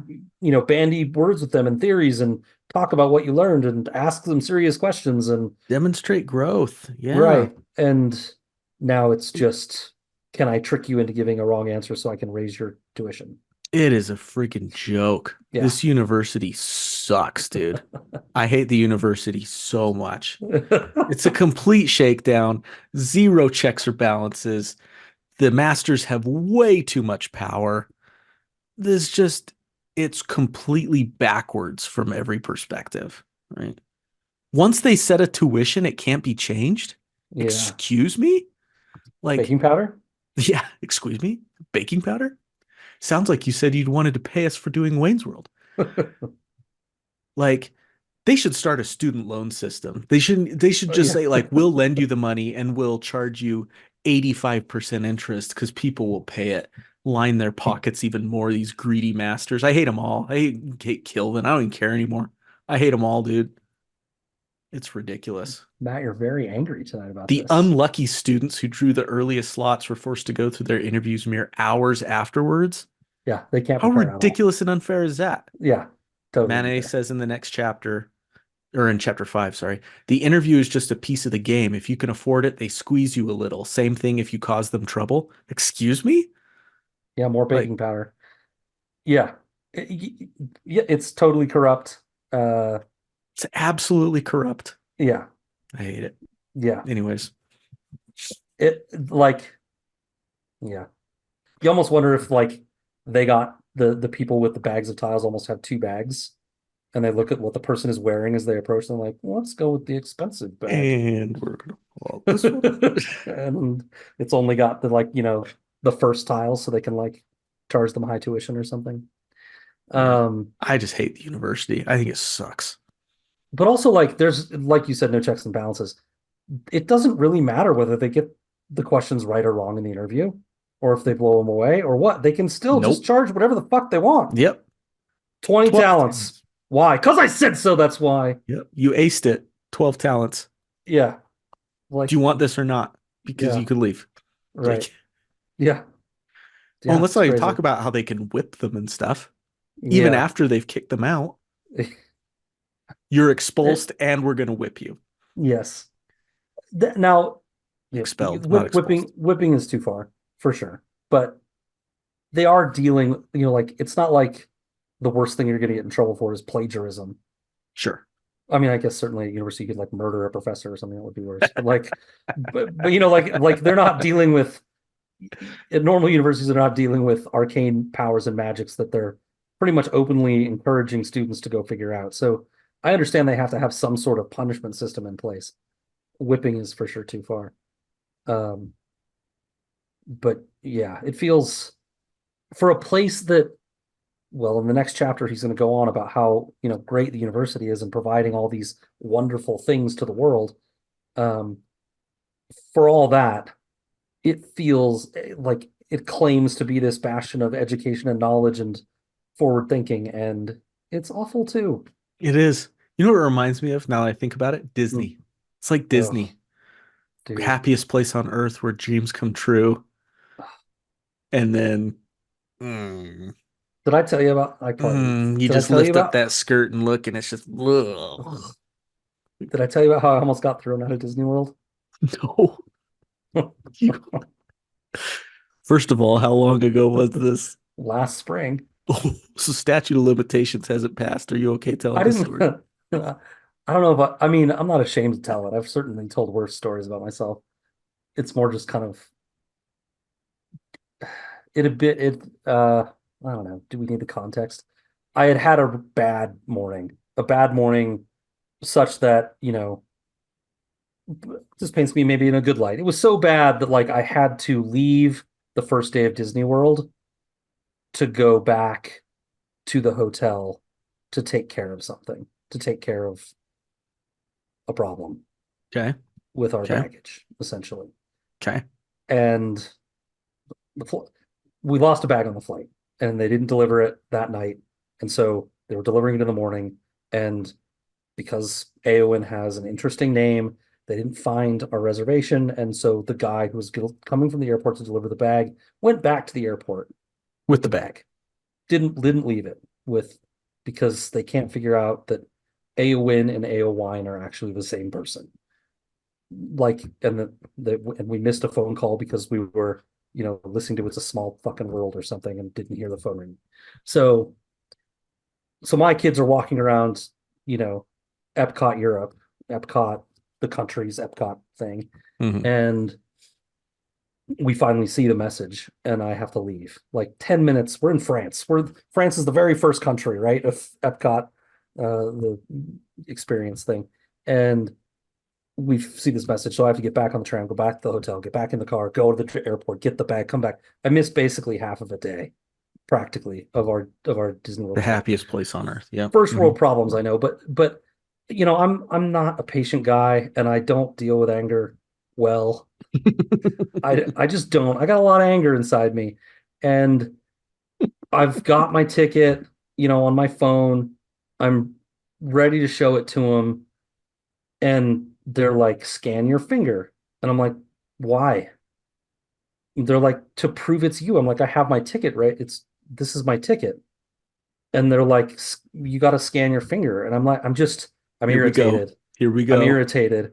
Here we go. And and I'm like, well, if you do that, why do we even have the tickets? Why don't we just scan the finger? And they're like, well, it can't really tell it's you.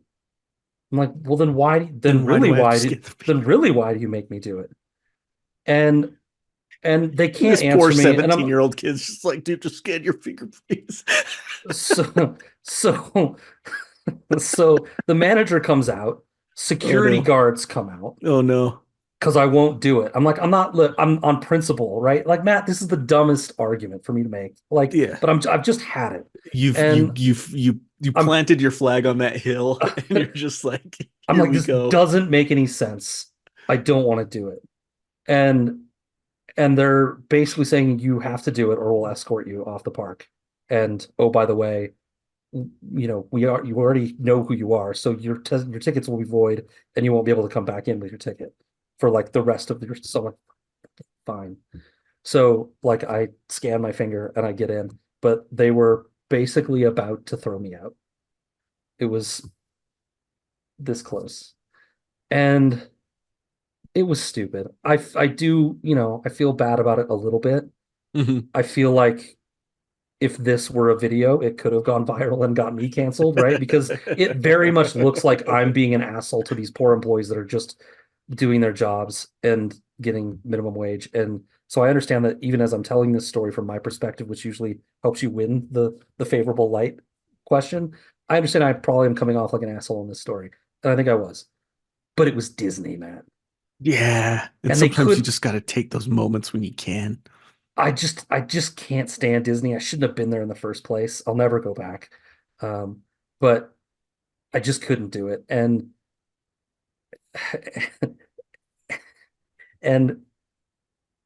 yeah, I look bad. But like they really got to me with the way they handle all this stuff. Oof. I'm proud of you, man. That's my story. I'm proud of you. I'll always be proud of you. Thanks, man. Even Was I would have been there right next to you, be like, don't make him scan his finger. What's the matter with you people? You know what's really funny? In like 2 weeks, we're going to Disneyland. don't do it. If they ask me to Uh, scan my finger, oh man. Nah, this the cards it's aligned and or stars aligned and yeah. cards fell the right way and we're going. But Listen, it's a hard thing. It's like a lot of things these days. There's so much tied up in it. What do you decide to support and not support? yeah, Like I pay Disney for Disney Plus every month. Like I yeah, love the Marvel movies. Sister yeah. worked for Marvel for a time. Like I don't know. Where do you draw the lines, right? But like I can still just choose to hate them as a company, and I You do. can. Yep. In those situations, be greedy, be selfish, like whatever. Like I Yeah. hate you, but I also want to consume that content, so I'm gonna, Yeah. so whatever. Whatever. Anyway, that was a long Anyway, diversion. hmm Sorry about that. I yeah, it's can't my believe I haven't fault. told I you think I that brought it up. story. It's pretty funny. Uh, Are you gonna wax poetic about Fella? no. Okay. I mean, let me say this. Kvothe is what, 15 years old here? Yeah, I think so.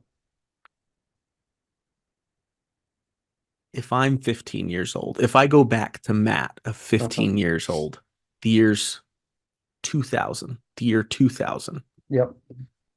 and there's a young lady, older than me, by the way, absolutely gorgeous, smart, funny, Mm-hmm. witty, beautiful, drop dead Buy, gorgeous, buys you capes. buys me stuff, doesn't care that I'm poor. I would drop any other any other young lady in my Yeah. pool. Denna, who shows up every once in a while, all mysterious, leading me on, Hmm. everything, gone, gone. Goodbye, Denna. Hmm. Hello, Fela. So, Hmm. you know, I don't know if I admire Kvothe or if I'm just completely befuddled by his actions, but I know 15-year-old Matt would not be like 15-year-old Kvothe, not by a long shot. Yeah. Yeah, it's interesting too with Cliff. It's not like he doesn't well, there are admissions both ways. Sometimes he admits like he doesn't know women and that he's confused by them and doesn't really get them. But he also doesn't seem so overwhelmed by the fact that this is an older, beautiful woman either. He converses with her just fine. He doesn't have the normal nerves that most boys that age maybe would have for those nervous, I'm out of my league reasons, right? He doesn't behave 100%. like someone is out of his league. He behaves like someone who doesn't realize that she's interested and doesn't see how amazing she is. So it's a I don't know. It's an interesting thing. She bites her lip and she's like, if you need anything Yeah, else, yeah, but yeah, yeah, bro, yeah. I don't know how much older she really is than him, but yeah, I maybe imagine like it's 17. I yeah, I don't know. figured maybe yeah, 17 or 18. But anyway, we'll come back to the den a bit because the chapter that you're going to cover in a little bit has an interaction with Denna, and I think there's something to be said for her. But yeah, 100%. fella does seem like a prize. Yeah. I'm talking 15-year-old Matt. Sure, okay, yeah. I don't have time for these games. Like, she's hot, right? 15-year-old Matt knew about games. 15-year-old Scott was like, I don't know anything about any Well, of yeah, it'd this. be like, you're trying to do something. I don't understand it. Yes, yeah, Like, yeah, meanwhile, she bought me a new coat and she's biting her lip. Like, yeah, yeah. and I saw her wrapped up in a sheet the other night. Like, that's the direction I'm moving. Yeah, right. She got True. out of line that she'd been waiting in forever to come 30 people back to wait with me. Like, Yeah. Can we talk about Will and Sim real quick? let's move on from shallow 15-year-old Matt. Will and Sim, good buddies. Because good buddies, and I think we frequently sing their praises and how much we love them, and I think that's valid. But also, like, do they really not see how poor Kvothe really is?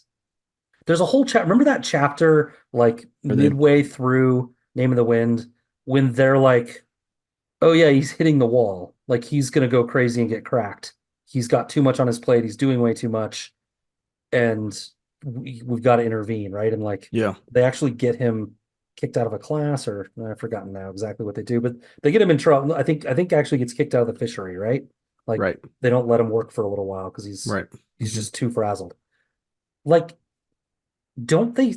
Can they not put the pieces together about exactly how poor this guy is, Like and not he's just? I worn the mean, same shirt for a week exactly, exactly. Like these are good friends. They see him. every It day. seems like daily for hours. How unaware can they be Right. about his real state? And not that they owe him anything, but like Kvothe goes on and on about how he could never ask for money from such good friends. You know what a good friend would do? Don't Give wait to you ask. money. Don't wait to Yeah. ask. They Yep. just give you the money if they had it. I mean, they have it, right? Like they're rich kids. Like They are. they could help out. Hmm. And I'm not saying they owe it to them. I'm not saying they're bad people for not doing it, but they're not as they're maybe not the sharpest or most observant people either. I just They wanted to must bring not that be. up. No, you're absolutely right. I Like mean, Willem could when they traded the tiles back, he could have just given him a better deal in a way that wouldn't hurt Kvothe's pride. Be like, fine, you know, you know what? to The to talent. well, Yeah. a talent might be too much, but like double what you were going to give him at least. Help him out in the little ways. I got lunch today. You got me last time, I think. Like little ways. Anyway, you're about to say Yeah. something. Sorry, I feel like I cut you off. No, you didn't. You were finishing your thought. I mean, I agree with you. Maybe they're coming at it from like Monet. He always is like kind of frumpy and Yeah, yeah, yeah, disheveled and everything. yeah, But obviously the guy's got money because he's been at the university for 30 years, right? yeah, So yeah, obviously he's doing something that's he's got something. He's drawing on some account or something, trust fund or something. I don't know. I don't know. Maybe he's working hard and paying his tuition just like Kvothe is. But yeah. I mean, he mentions that one of the reasons he stays as Elir is because the tuitions are lower. because he wants to So keep low tuition. I don't think he's got So a lot of maybe, money, but he's maybe he's not probably rich. doing okay. Yeah, But maybe they like, maybe Kvothe, just isn't as, he's frugal. yeah, or social appearance isn't as important to him or something Mm, like that or whatever. yeah, He's kind of a quirky kid, anyways. But yeah, I hear you though, dude. Like, they're not very observant. They haven't, after all this time, figured out his story yet. And he hasn't tried to tell him. But I don't know if we'd been friends for that long. Like, yeah, I'd be like, so Quoth, I'm seeing him every day. Like, yeah, what's your deal, man? Like, yeah. you There's never go home for the holidays to visit your mom and dad. Like, you what's with never that? Like, ever talk about your parents or right. anybody else from before your time here. Like, Like, what's your deal? what? There's something, and maybe he's alluded to the fact he doesn't want to talk about it or something, or they can just feel that. There's a Maybe. there's a moment in the first season of Critical Role where they've done this campaign for 100 and whatever episodes. It's a long campaign, and one of the characters, when they're talking about how good of friends this party of characters are, one of the characters gets all up and he was like, "You don't even know my mom's name," and like it's a little different, of course, but like yeah, they're not asking they're not asking a lot of these questions to really Yeah. get to know who he is back there. And I don't know. I'm not saying they're bad friends for sure. I think they're good friends. Just they could do more. I feel like they could. They are Yeah. good friends. Yep. Yeah. Yep. I don't know your mom's name. Man. I don't know your Dang. mom's name either. Crap, dude. We're terrible friends. Yeah. I could tell you how many siblings you have. I could Yeah. tell you the name of your wife and children. No problem. Right. I feel like I know a Same. lot about you. Yeah. Yeah. I Yeah. I don't know think your mom's name. I think one of the things in that campaign that you know that they handled it well. They're professional voice actors. They Sure, they sure, played the sure. scene fine, but they rode him a little bit later about it. Like nobody knew anybody's mom's name in that campaign. Like it was a well played role playing moment, but it was like, come on, man. Like we're not asking those kinds of questions here at this table. Yep. Yeah. All right, dude. Well, all Uh, right. do you have any more for this chapter? Nah, we can go on to 4 if you're ready. Yeah. I'll just note a little weird. We don't have to talk about it really, but a little weird that he's not invited to Elodin's class. The last Totally weird. time, last time we saw him with Elodin was absolutely giddy with him for calling the name of the wind and was like, for once, actually trying to answer questions that Kvothe was giving him about naming and how it started and True. Alar and Raylar and what they mean and how they got there and the history of the university and all. It was like Elodin was like a completely different character almost in that chapter. It felt like, Hmm. and then he doesn't get an invite to this class. It's pretty wacky. Totally awkward. Yep. Tough sitch for Fela. Yeah, Indeed. weird. Yes. And And Fela, you should study, girl. yeah, Like you study. should study a little bit. She's good enough. She doesn't need to study. She doesn't need to study. She's perfect.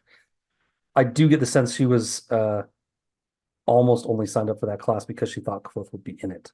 I The think way you're the way that was 100% right. written, or at Bro. least the way Yeah, I like Kvothe's that. telling the story to Chronicler, that's the way it Uh-huh. feels. I'm not sure that's the way Fella really felt, but that's the way Kvothe has manipulated us to think Yeah. she felt. Did you ever take a class in school for a girl?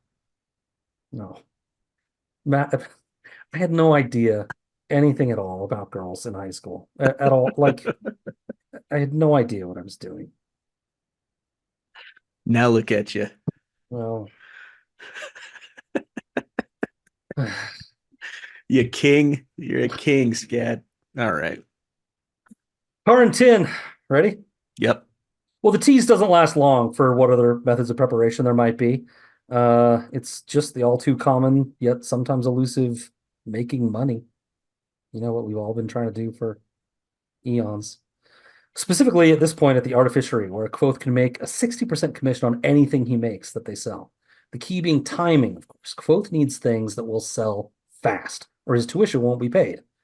Woefully short on deck lamps that are very popular with sailors, his project is chosen for him.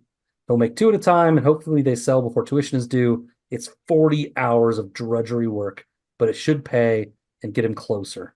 He buys his materials and gets started. Drudgery started, but very far from finished. Kvothe heads then later that night back to Ankers to pick up his food. He then slips directly out the window, heads out to meet Ari, who is waiting for him, on a roof in the new dress that Kvothe had bought her. They exchange clever food dialogue as they always do, and Ari reassures Kvothe that he need not be afraid, that she is here and he is safe. The sweet Ari. It being a chilly night, they take their dinner to the Underthing, where Ari lives, and she uses some steam pipes to heat up the cold potatoes. They followed all the rules of their normal dinner arrangement. No talking while eating, no touching, no sudden movements, no asking of questions, which I suppose also goes with the no talking bit. But today, Ari had a strange coin that glowed green in the dark, and Kvothe really wanted to ask about it, but he doesn't. Ari, his little moon fae, pouts when she sees he hasn't brought his loot. Kvothe insists that he will play for her soon, but when pressed, he admits it will be 6 days. 6 days isn't soon. Tomorrow is soon, Ari insists. 6 days is soon for a stone. Then play for a stone in 6 days and play for me tomorrow. She's great. Well, she is. After dinner, Ari leads Kvothe to the secret entrance to the archives that he found near the end of the Name of the Wind. Kvothe had known that there had to be a secret way in because air had to get in there, and he had discovered it. There would be no end of punishment if he were found in the archives. Everyone knows that he's banned and shouldn't be in there, but everyone also carries a little light around inside, so it's very easy to avoid anyone. It's kind of like Pac-Man, except the ghosts aren't really trying to chase you. You just have to see them and walk the other direction. Yeah, that's how this summary ends, Matt, with a Pac-Man reference. That's how see them and walk in the other direction. That's where we went. Pac-Man. That's awesome. Except the ghosts don't want to eat you. They just want to find books. They just want to find books. Just leave them alone. Like in the library. Ghostbusters. That's right. Exactly. Yeah. Did you see the new one, by the way? I did. Yeah. It's pretty good. It was kind of fun. Yeah. It wasn't it's not making any top 10 lists, but it was fine. One hallmark of the Ghostbusters films, lots of downtime in the film. Oh. Where you're just like, oh my gosh. Even in the first one, as legendary as the first one is, it's got some really slow parts. Yeah. This one did too. Yeah. It was fun for what it was. Sure. I didn't go in expecting Oppenheimer or anything. I just wanted a fun movie with cool special effects and Dan Aykroyd, and I got that. So I finally saw Oppenheimer too, since you mentioned it, which is amazing. Right? Yeah. Wow. I mean, yep. Come here for the hard-hitting movie takes wow about Oppenheimer. Wow. I mean, wow. It's really good. Good movie. Performances, wow. Okay. Yeah. You would be surprised how rarely people look up. Pat just has these little phrases he just drops in that are just brilliant. Mm-hmm. You would be surprised how rarely people look up. This is when Kvothe has taken his food and is going to meet Ari on the roof. But it's true. I think it's true. Yeah. How often do you look people looking down have things to do? I don't know that there's anything more to it than that. I just want to point out that just Pat has these in him they're just these little brilliant things they don't mean anything to the story really. They're just kind of little life truths that he just kind of hatches for you and gives you to have. And I love them. Yeah. And I mean that just means we get so focused on we get that tunnel vision, right? In life. Yeah. And Kvothe is one to talk because he gets that. Big time. Yeah. Right. Yeah. No, that totally happens. And it's like, I'm going through it with my kids right now. My kids are starting high school next year. And it's one of the reasons we plan this vacation here in a couple weeks is because like I'm realizing I've got 3 summers left with these dudes before they're gone. Yeah, Three, dude. that's hard. Oh my gosh. 3. You could just convince them that leaving the home is bad. Just Good. scare them about how terrible the world. It won't be hard. Just show them the news, Yeah, like and they'll be like, "I'll what time is it? stay." Is it 6 o'clock? Okay, here we go. We're gonna turn it to CNN here and Dad, can I stay? oh man, bro. Like Padme and I, you know, like last year, we're like, we really want to get out of some of this debt that we're in and Uh-huh. everything, and just like really focus on some of these goals that we have. We have some things we want to do with the house and all this stuff. And this year, when it like hit us, we're like, screw all that stuff. Enjoy the Like, kids while you have them. Yeah, go on the vacations. yeah, Like, the house will still be here after they leave. The debt will still be there. Yeah, we'll be paying more and everything, whatever, whatever. Like, yeah, go yeah. on the Enjoy vacations. the You know what I family. mean? Like, Yeah. ugh. Ugh. Anyways, Wake yeah, up call. look Yeah. up. Look the freak up, people. Yeah. And yet, and yet, I'm going to tell Kvothe maybe he should just look down, but at something else. I know we've been through it. Focus. Focus. We've been through a lot, Matt, but like the money stuff really, it really gets me. Like how he can't just get ahead. Hmm. And um, like what if he just stopped trying so hard at everything and took like one class, Sure. pull him in A, basically, like take one class, spend a whole semester building deck lamps or whatever you got to do, and just make yourself like 20 talents and get ahead. Play music at night. Play music at night, right? Like just try to get ahead of the money problem so that then you can focus bet you're 15 years old, and maybe that's Yep. part of the problem is that he's so young. But you just can't really Unlike see me, this. you've got time, bud. Yeah, right. Like just get out of the monetary hole. Hmm. But also like I think maybe people with like I've always been very lucky, man. Like I've never really wanted for much in life. My parents Hmm. took care of me and gave me pretty much everything I needed. We were not overtly wealthy, but I never needed anything. I Yeah. never didn't get anything I Same. didn't need, right? Yep. And so not having money gives me anxiety, I think, because I don't know what it's like to not get things that I need and to have to scrap for them, right? So like that fear, I have it. But I think maybe like people that have those problems, maybe, I don't know if this makes me sound ignorant, but like they maybe think about it just a different way, right? It's like, well, I've got it now. Slow Like down. I should enjoy what I have. I've got it now. Hmm. Let me go buy this thing. Let me get this little thing that I need. Like I've got just enough to scrape by. That's all I ever do is scrape by. I'm okay. I'm good. Right? Like I wonder if it's like a mindset. Like he's been living on the street for years by himself, taking care of himself. This is just life. This is Yeah. like while he recognizes it when he sits and thinks about how much money he Yeah, needs, it's not right. it's Yeah. just what he's used to. And so he's like, oh well, He I guess reverts back to it. I'll figure that out when I get there, you Gotta know? hustle. Gotta hustle. Yeah. Yeah. Anyway, Oh, just let's throw some Billy Joel at everybody of the best oh, song Billy Joel ever wrote. Slow down, you crazy child. You're it's not one I so even know. ambitious for a juvenile. Okay. Best Billy Joel song ever. Vienna. Oh, I know Vienna. Yeah. Oh, It's the first line. Slow down, you crazy child. I mean, I know Vienna. I don't know Vienna, Yeah. but eh, anyway, okay. I guess I I haven't don't listened, either, actually. I haven't listened to Billy Joel in a long time. Oh. I went to Eowyn's dance concert tonight, Ooh. and I don't know For how much.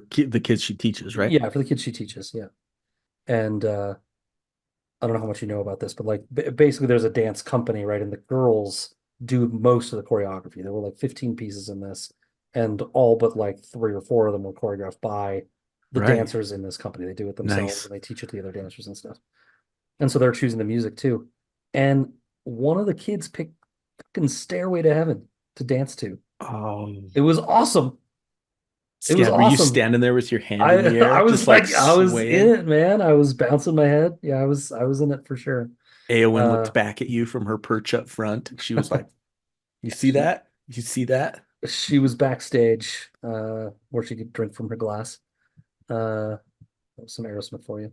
There it is. Um, but yeah, I was like, yes, freaking Stairway. And my kids were like, this is Zeppelin, right? I was like so proud. Oh, dude, Yeah, they it knew was it. nice. Yeah, They knew yeah, it. yeah. It Oh, was Mary awesome. Pip. Yeah, Mary Pip, my boys. pretty good. It Coming through when it matters most. was pretty good. Yeah. If they hadn't played Stairway, you know what you could have said? No Stairway Stairway. denied. Denied. Wayne's World again. Wow. We're hitting it hard Hitting today. it. Yeah. Yeah. Oh man. That's Lot awesome. lot of non sequiturs in this episode today. You're welcome, guys. We haven't Little talked in a snapshots of while. our. We're It's true. just catching It's up. true. We're just catching up. It's true. Uh, Um, let's see. So I had a fun possible insight about Ari and Bast. I don't know that okay. it means anything. Maybe it's just a connection that I like. Sometimes I Uh-huh. like it just when my brain makes connections Uh-huh. because they don't happen very often. Oh, blah. Um, it was sweet, as you pointed out, when she says, "I'm here, you're safe," right? Mhm.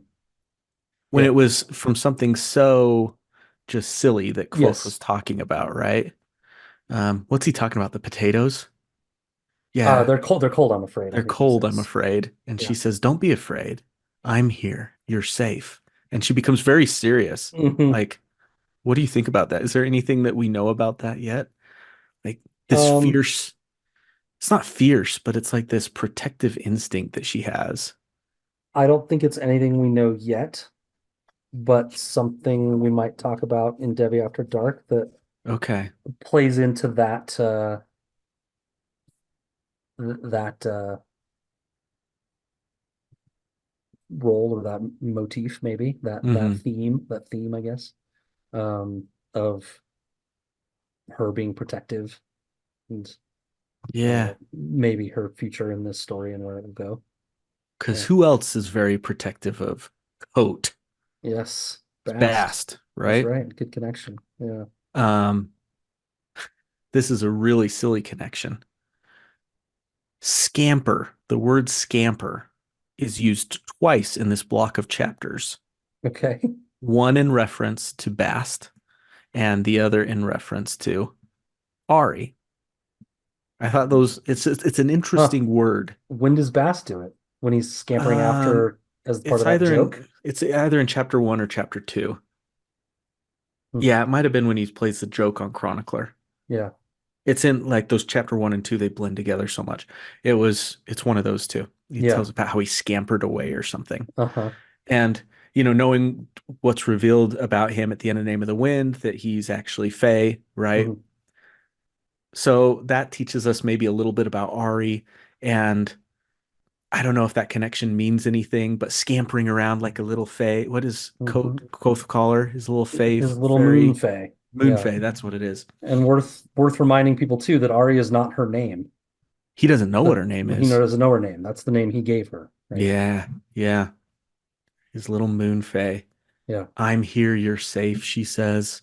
Uh-huh. And we, of course, know of Bast's fierce protectiveness for Very his much. Reshi as well. Yes. And I don't know if you probably know, but I don't. But it feels like there's some sort of protective I don't know if it's a mandate or something where Fae protect Kvothe or something along those lines or feel that connection to him. Yeah, I don't yeah, interesting question.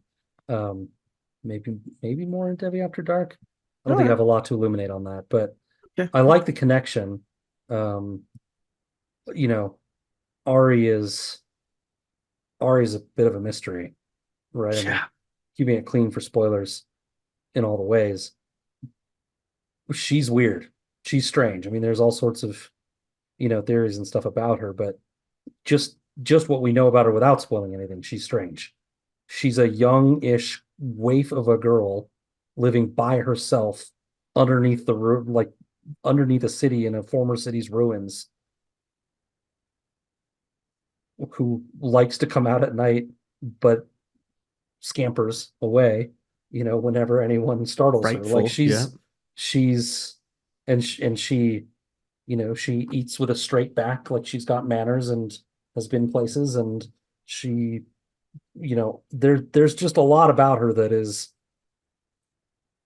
invites questions, right? Invites questions. Absolutely. The relationship with her and Kvothe still invites questions. We've talked about before how he can be a little self-centered sometimes, Yes. a little bit selfish. Yes.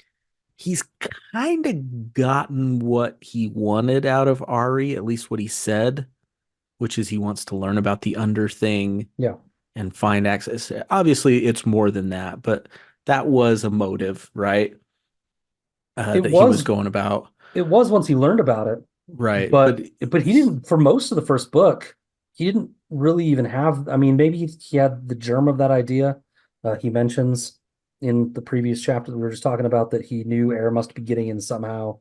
So like that right. must have been kind of clicking through his brain somehow and thinking that, oh, maybe it's from underneath or something. But like most of the time with Ari, he's been just doing it to get to know her and help and be He with has her. this It doesn't connection seem with like there her. is a Yep. motive.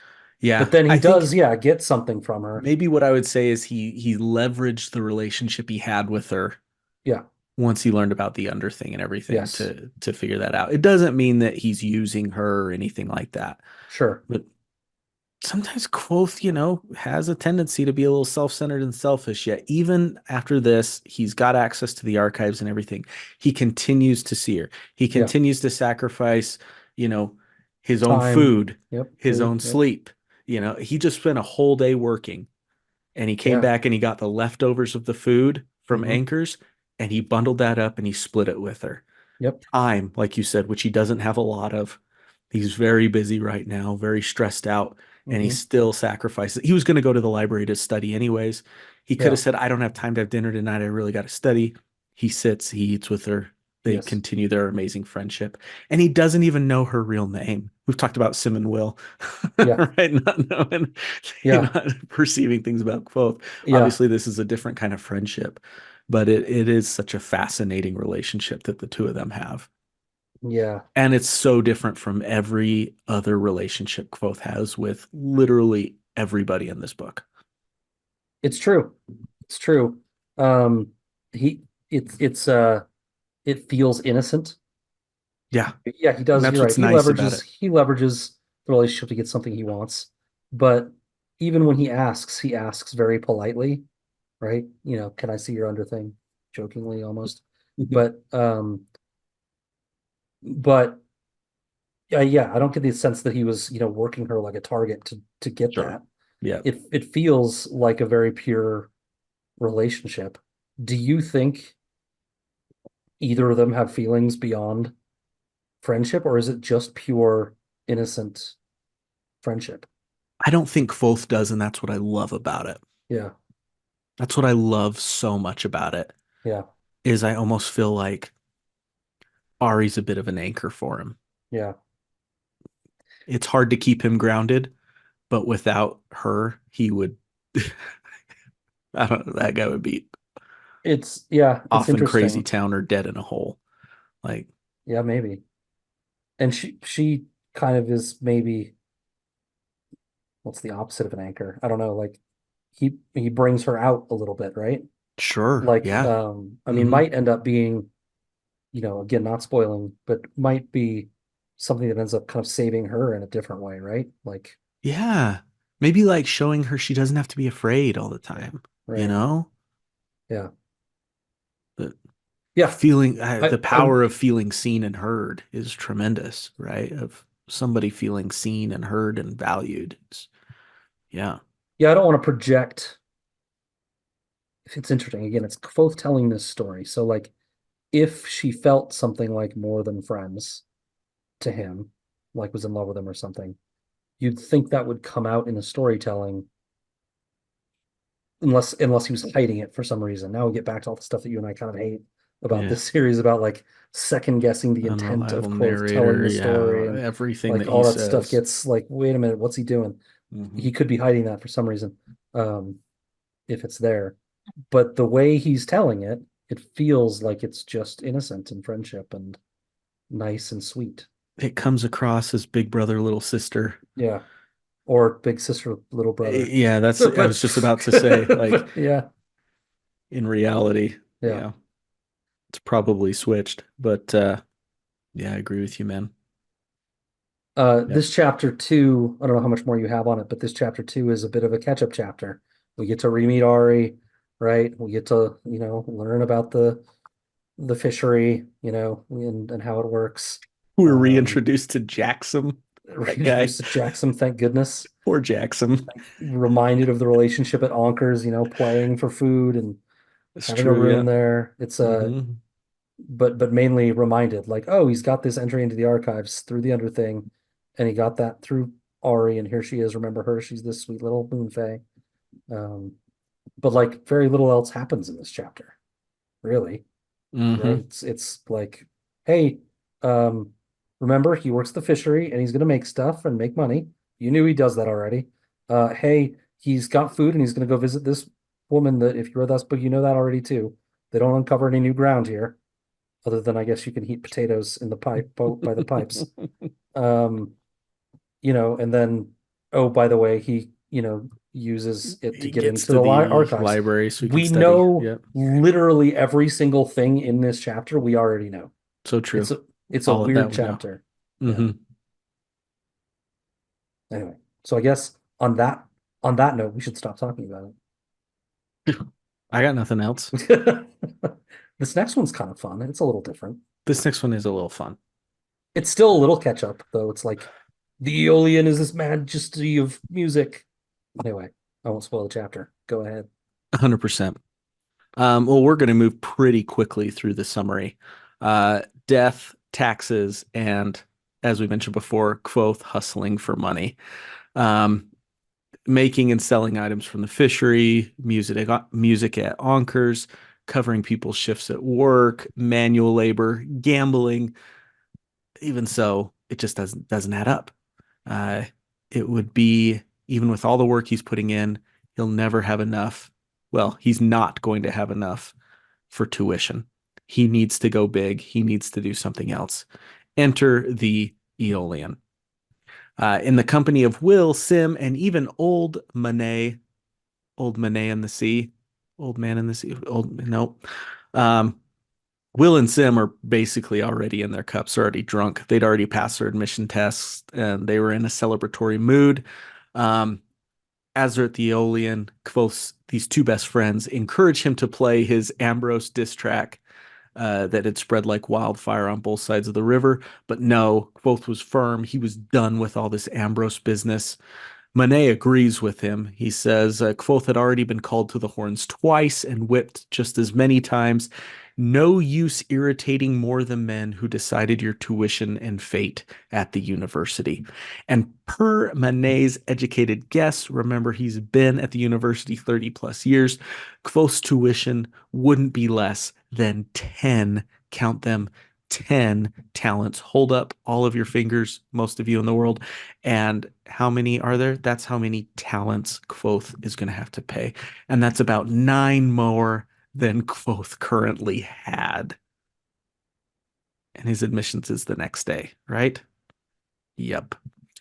Um, After watching some performances at the Eolian, Kvothe, under the guise that he was going to see if his friend Threep was in the building, went searching for who else but Denna. Of course, he's going to go looking for Denna. Have a look. And he found her. What? He actually found her. It's the beginning of a story we've heard before. She's on the arm of another man, tall, dark, and handsome, but she was obviously overjoyed to see Kvothe. She introduces her partner, Kellen is his name, dressed in rich finery, who is apparently an accomplished harpist, not harper, harpist. And he intended and was very confident that he was going to earn his pipes. Kvothe made no secret then of revealing his own pipe pin.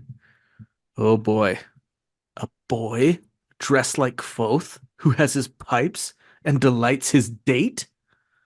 Jealousy is a brewing for Kellen. Um, and he's very standoffish. Anyways, thankfully, Kvothe and Denna do get to spend a brief private moment together under the auspices of him helping her locate a lost earring. During that time, she assures him that they're all good, they're still friends, da da da da da. And as she departs with Kellen, her eyes were laughing a private laugh, only for Kvothe. So Kvothe returns to his friends, and the conversation turns to patrons and how they support musicians. The well-intentioned Sim counsels Kvothe to wait for the right patron, but Kvothe knew how dire his situation was, even if he couldn't bring himself to reveal the profundity of that situation to his friends. And with that, it was time for Kvothe to make some music. But the chapter ends right there. Yeah, so we're on a little teaser ourselves. A little bit here. Of a cliffhanger. Yeah, for the next episode. Mm-hmm. Yeah, when I was I did read ahead. I did read ahead though. Good. And I liked it. Did you? I thought up. You might. When I for those that don't know listening, I assign the chapters for who's gonna give the summaries for each one when I kind of get prep going for the next episode. And I gave this one to you, Matt, basically just based on the name alone, because I thought the performance happened in this chapter because I signed it before I read it. Well, I wonder who's going to be covering it in the next one. Yeah, spoiler, you're probably going to get that one. Thanks. I like to give Matt the music chapters because thanks, buddy. If you'd rather not, then I can do it. Sometimes I like not doing the chapter summary for the chapters I like, so that I can focus on the notes. I get more notes when I'm not writing summaries sometimes. I can see that. I can see that. Yeah. So let me know if you feel that way, but plan on getting it. Okay. I have lots of notes on that to that point for this one. Yeah, I left a lot of stuff out of this summary, just keeping it a summary. But there's a lot of great stuff in this, right? Can we talk about Old Man A? Old Man A, yep. Old Man A in the sea. The wisdom of Man A. Because I feel like this chapter really, really makes me love him. He is okay with his position as Eolian, despite being older than everyone else and been there for everybody else. Doesn't care about the prestige and the reputation. Doesn't care. There's just so much to learn. Yes. He's willing to admit when he's learned something new and doesn't know something. Merciful Telu, they have music like this every night. He's never been there, right? And he's willing to admit, that he's learning new things from these young bucks this night. He's actually been keeping track of all of Kvothe's faults and positions and things like in this chapter, Kvothe says that he plays the game of corners like a gear clock. And I feel like that's Manet to a T, not just in playing the game, but like he's just a guy that notices everything, does everything a certain way, is very aware of everything that's happening, and is just methodical about the way he goes about everything. Wake up at 6, have my toast, have my coffee, get dressed, go for a walk where I ponder the universe, go to my job where I do these things for exactly 6.5 hours, then I leave and whatever. Like he's just got this whole thing down to to success. And I kind of respect it. I kind of love it about him too, yeah. He is wise, like he makes the comparison about the instruments being like horses, just kind of out of nowhere. He's just like, oh yeah, they're like horses, right? True. And it's an analogy that everyone can understand and get. He mentioned about women. He mentions that the trio could only each handle about that Marie is 5 times too much woman for any of them, which means, or sorry, Marie, the fiddle player, who doesn't come up in my summary. What? How does he? How does he say it? Anyway, I did the math. It works out to be that he thinks each of them could handle about 0.3 of a woman. That's what he thinks they can handle when you do the math. Well done, Sked. Yeah, which I guess is maybe just like the toes to maybe just above the knee. Would that be about 0.3 of a woman? I can see that. Maybe. Depends on the woman, I suppose. Yeah. And how they're apportioned. Yeah, getting up to her haunch. Has respect for Marie, which we should, says they should build a temple around her. And he explains the whole taxes thing. Yes. The quote is, in another age, they would build a temple around a woman like that. Yeah. He explains the taxes situation. Sponsor the or no spawn patron. the patron Hmm. situation with an analogy or with a little demonstration with the drinks and everything, amazingly simple and just makes everyone get it right away. I just love this guy. He's on like he gets the world. He can dance. Yeah. Well, he He dances. yes. I suppose there's a difference. In the next chapter, which you read ahead on, and we won't spoil it here, but we get more evidence of how awesome this guy is. Yeah, he shows some Riz, as the kids say. Oh my gosh. Some W Riz. Riz and Ohio. Do your kids talk about Ohio all the time for some Yeah, reason? dude. What the hell is happening? I don't know. It's I great. don't, It's Ohio great. sucks. Sorry to anyone in Ohio that's listening, but Ohio kind of sucks. I don't understand the big deal. Uh, Shout out, Kyle. yeah, Shout hey out, Kyle, Grant. Grant, uh, Bear Air. Yep. Lots of We people that actually we know a know few people from in the Ohio. fandom in Ohio. Lots. Yeah. Yeah. Uh, anyway, that's just my little dissertation on On Manet. Manet. Yeah, he's great. I Yeah. love that line. If we were living in a better age, they'd build a temple around a woman like that. Right? Yeah. She's Love it. cool. She's Yeah, Marie's cool. awesome.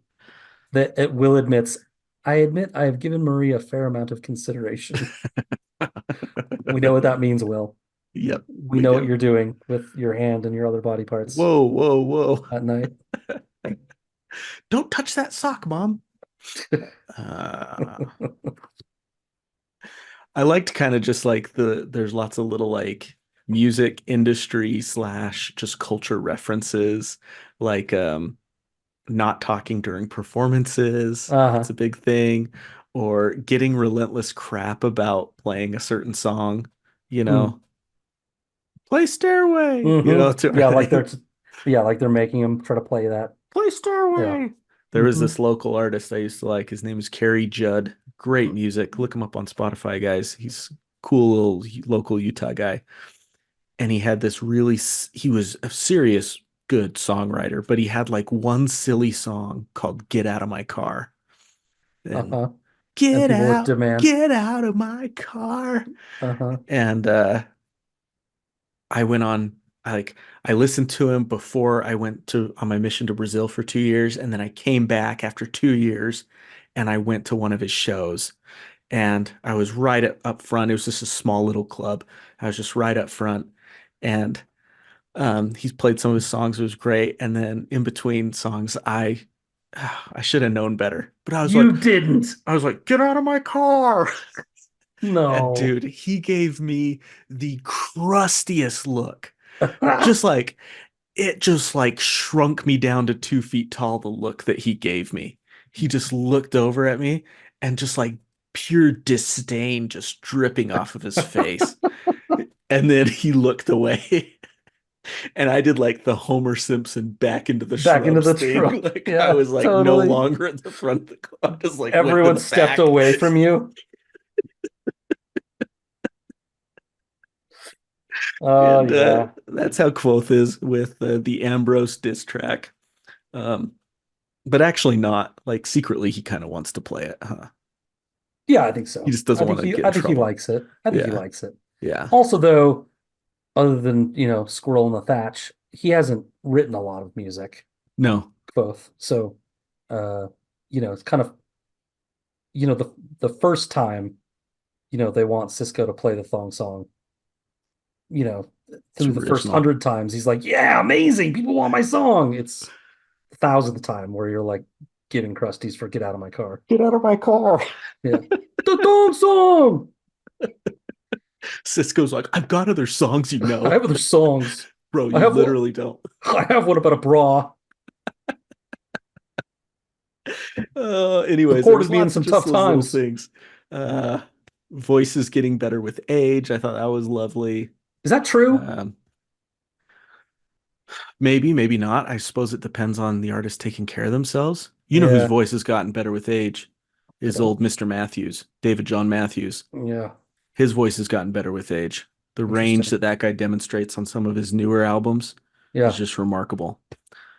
I Um, uh I think I've maybe mentioned it on this podcast. Paul Rogers is if not my favorite, one of my favorite vocalists. Oh yeah. He's You were the impressed though, right? Well, when I went to see him, Mm-hmm. he was awful, real Yeah. bad. Like I mean, mostly he just sung the easy parts and then asked you to join in and sing with him, right? I mean, it was That's awful. tricky. That's Maybe it was an tricky. off night, right? Maybe, but like he was Mm. bad. I mean, this is a guy that joined Queen for a while because, you know, Freddie Mercury's legendary because they thought he could not replace Freddie or even duplicate it, but bring his own, awesome Mm-hmm. Mm-hmm. voice to some of these songs in a different way. He fronted Free, which is one of my favorite bands, Mm, yeah. contemporary of Led Zeppelin-ish. Mm-hmm. Uh, Great band. They were very young, and very good, but fell apart with drugs and other things. But then made Bad Company, which is mostly what he's known for.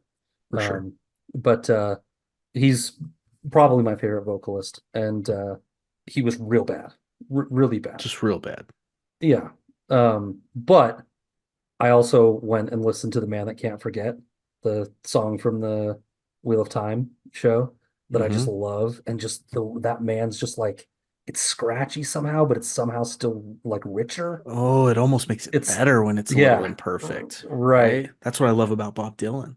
Yeah. So I thought of Dylan, because I actually wrote the question, do ages was actually get better with age? Because I thought of Dylan, and Dylan never had like a classically like good Oh, voice, nothing even right? Like, close to it. right. But I kind of think he sounded kind of the same always, maybe, but always kind of unique and a little weird. Yeah, But nasally. Yeah. yeah, right. He's gotten a little gruffer as he's gotten older. Yeah, yeah, And I don't know, that's almost more endearing to me. But yeah. yeah. It's interesting. Yeah, it probably does. Your first answer was probably the most correct. It probably depends on how they take care of themselves. Yeah. And yeah, your I mean, boy, maybe he didn't. yeah, I have strangely little biographical knowledge about him. I should look more into him, but Or don't. Like yeah. just love the music. Oh Sometimes man. that's better that way. Sometimes Where it's better just to ignore the artist and just love their work. he has It's safer. a note in Wishing Well, the song Wishing Well, that just like blows me away every time. Ooh, you should post it and Mm. tell, yeah. And tell people to go listen to it. Actually, like I should just listen to it and see if I can and be like, hey, is it the part at like, I Oh, don't know, a yeah, minute 20? you'll know it, I'm sure. But Yeah. yeah, but yeah, I love it. Because I have those little moments in songs too, where it's just like the tiniest little thing, like a key change or something that just Yeah, like yeah. it just like hits just right. And it's This like is the an tiniest little thing and it means nothing to anybody else. yeah. But like for me, it's just like, oh, This is oh. nowhere near that subtle. Uh, Okay. I think you'll know it. All Uh, right. my musical understanding is it takes a jackhammer to hit me, Matt. I don't get the nuances. Well, Yeah. Uh, anyway, yeah. Anyway, what else you like? You got lots of notes on this one. I do. I don't know. We definitely will have to hit all of them. It is a bit of a catch-up chapter as well. We get the Hmm. rules of the Eolian and how it works. Reintroduction to the We Eolian get the rules of searching for performances. Yeah. Denna, the nature of their flirtation. We get the Hmm. reminder about the feud with Ambrose.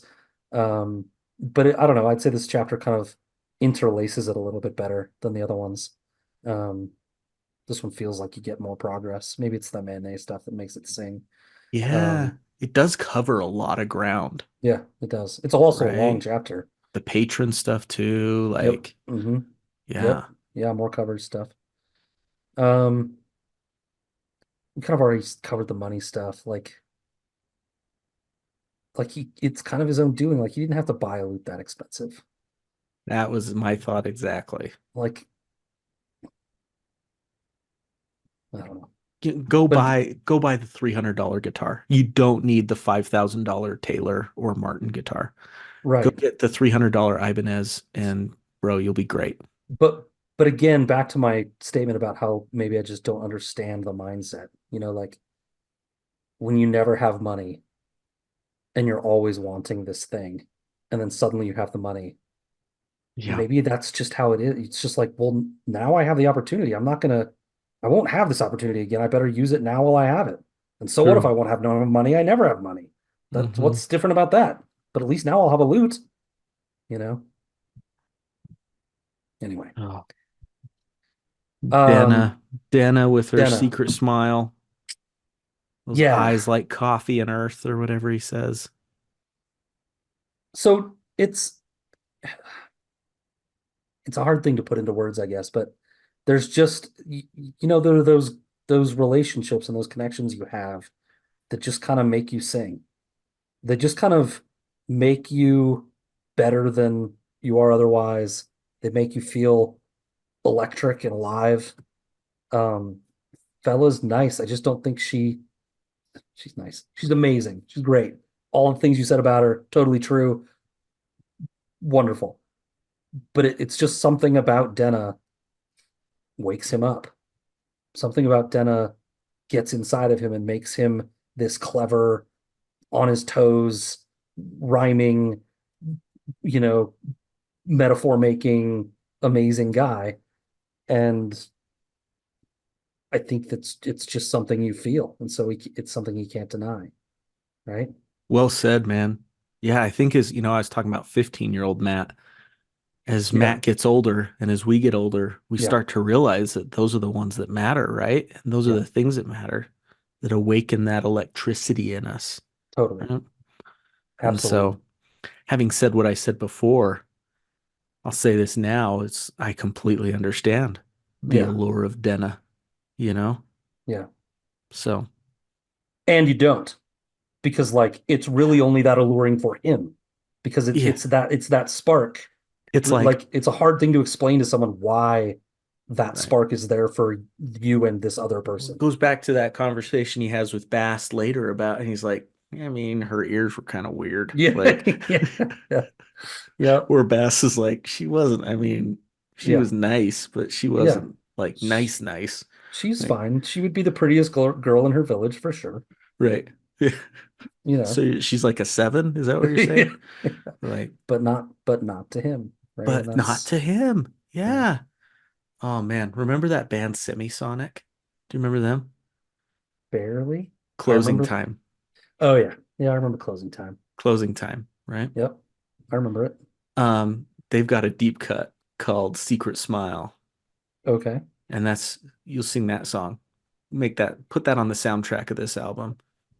She's Okay. got a secret smile and she uses it only for me, right? We have a good got a good soundtrack for this episode. We have Vienna. We should make a soundtrack for We just like have a for playlist. every episode. Every episode might be a lot, but if we come up with several, I mean, you could That would find be one. actually cool. We got The Man Who Can't Forget. We got something that exposes Dave Matthews' fine aging voice. I got We perfect song. Yep, got it. we Uh-huh. got Vienna. We got Uh-huh.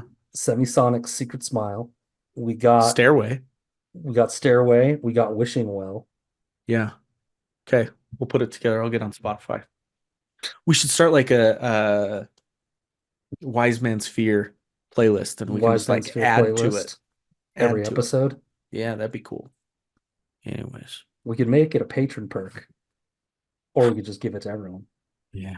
We just get Did you uh, just do like Doctor Strange?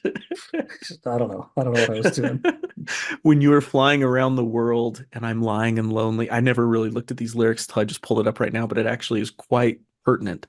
When you are flying around and around the world, like Denna, always disappearing, and I'm lying and lonely, I know there's something sacred and free reserved and received by me Hmm, only.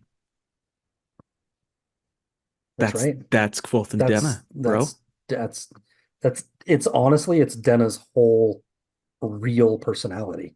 Mm-hmm. It's more than a smile for her. It's like her whole existence almost. Now, we should say it could be a game or it could be a lie or it could be another deception or something.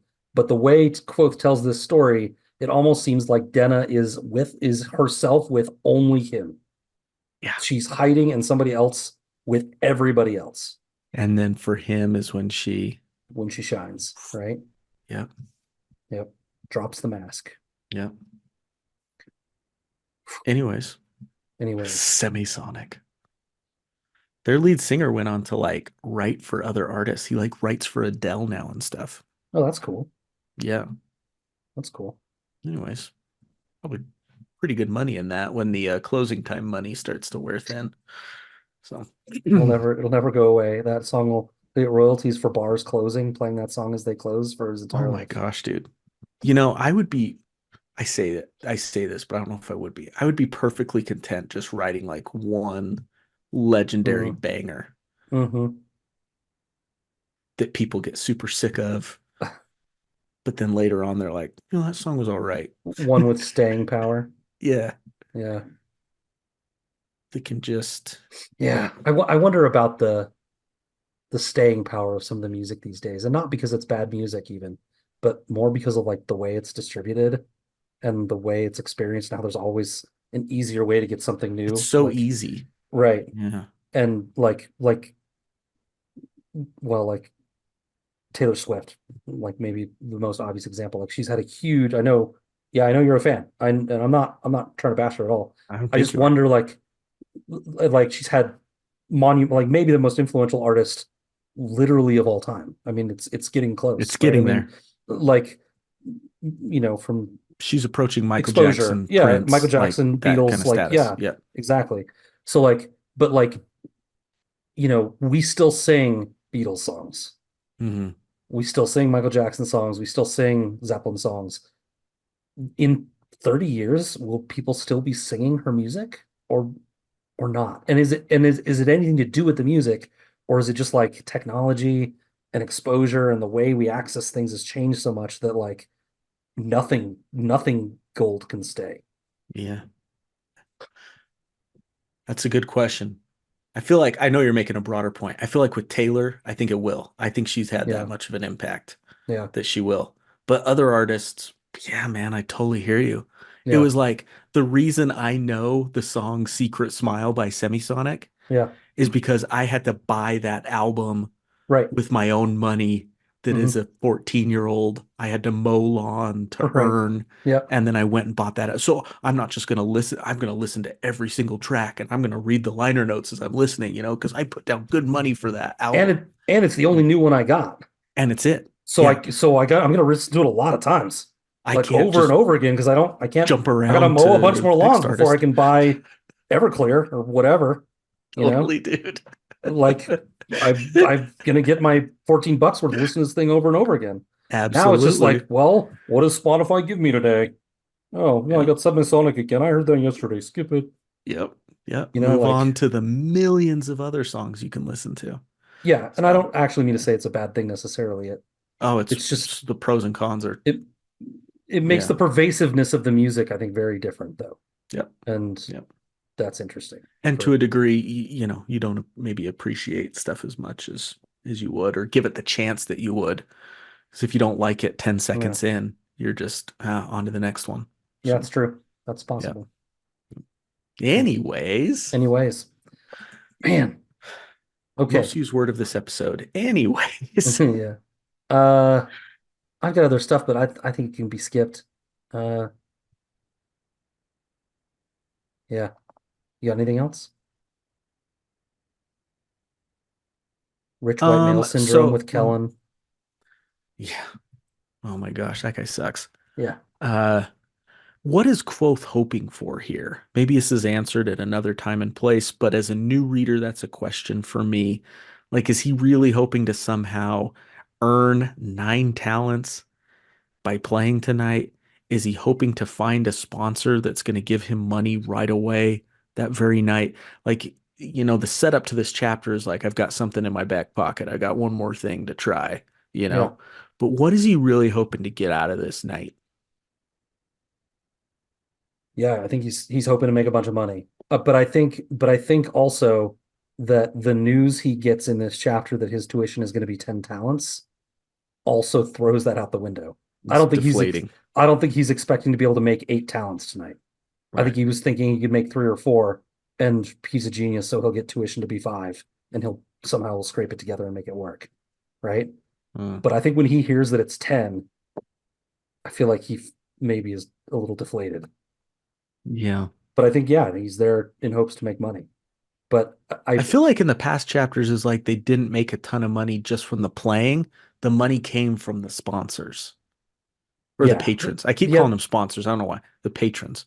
they they can make money. They have that little gimmicky system, right? The Where you the order the fake alcohol drink thing. and they split Yeah. it with the bar. If he got, but you'd have to get a lot of drinks to You'd have make to do a lot. right Yeah. to make that up. He is going to make a little bit of money playing corners, but not much.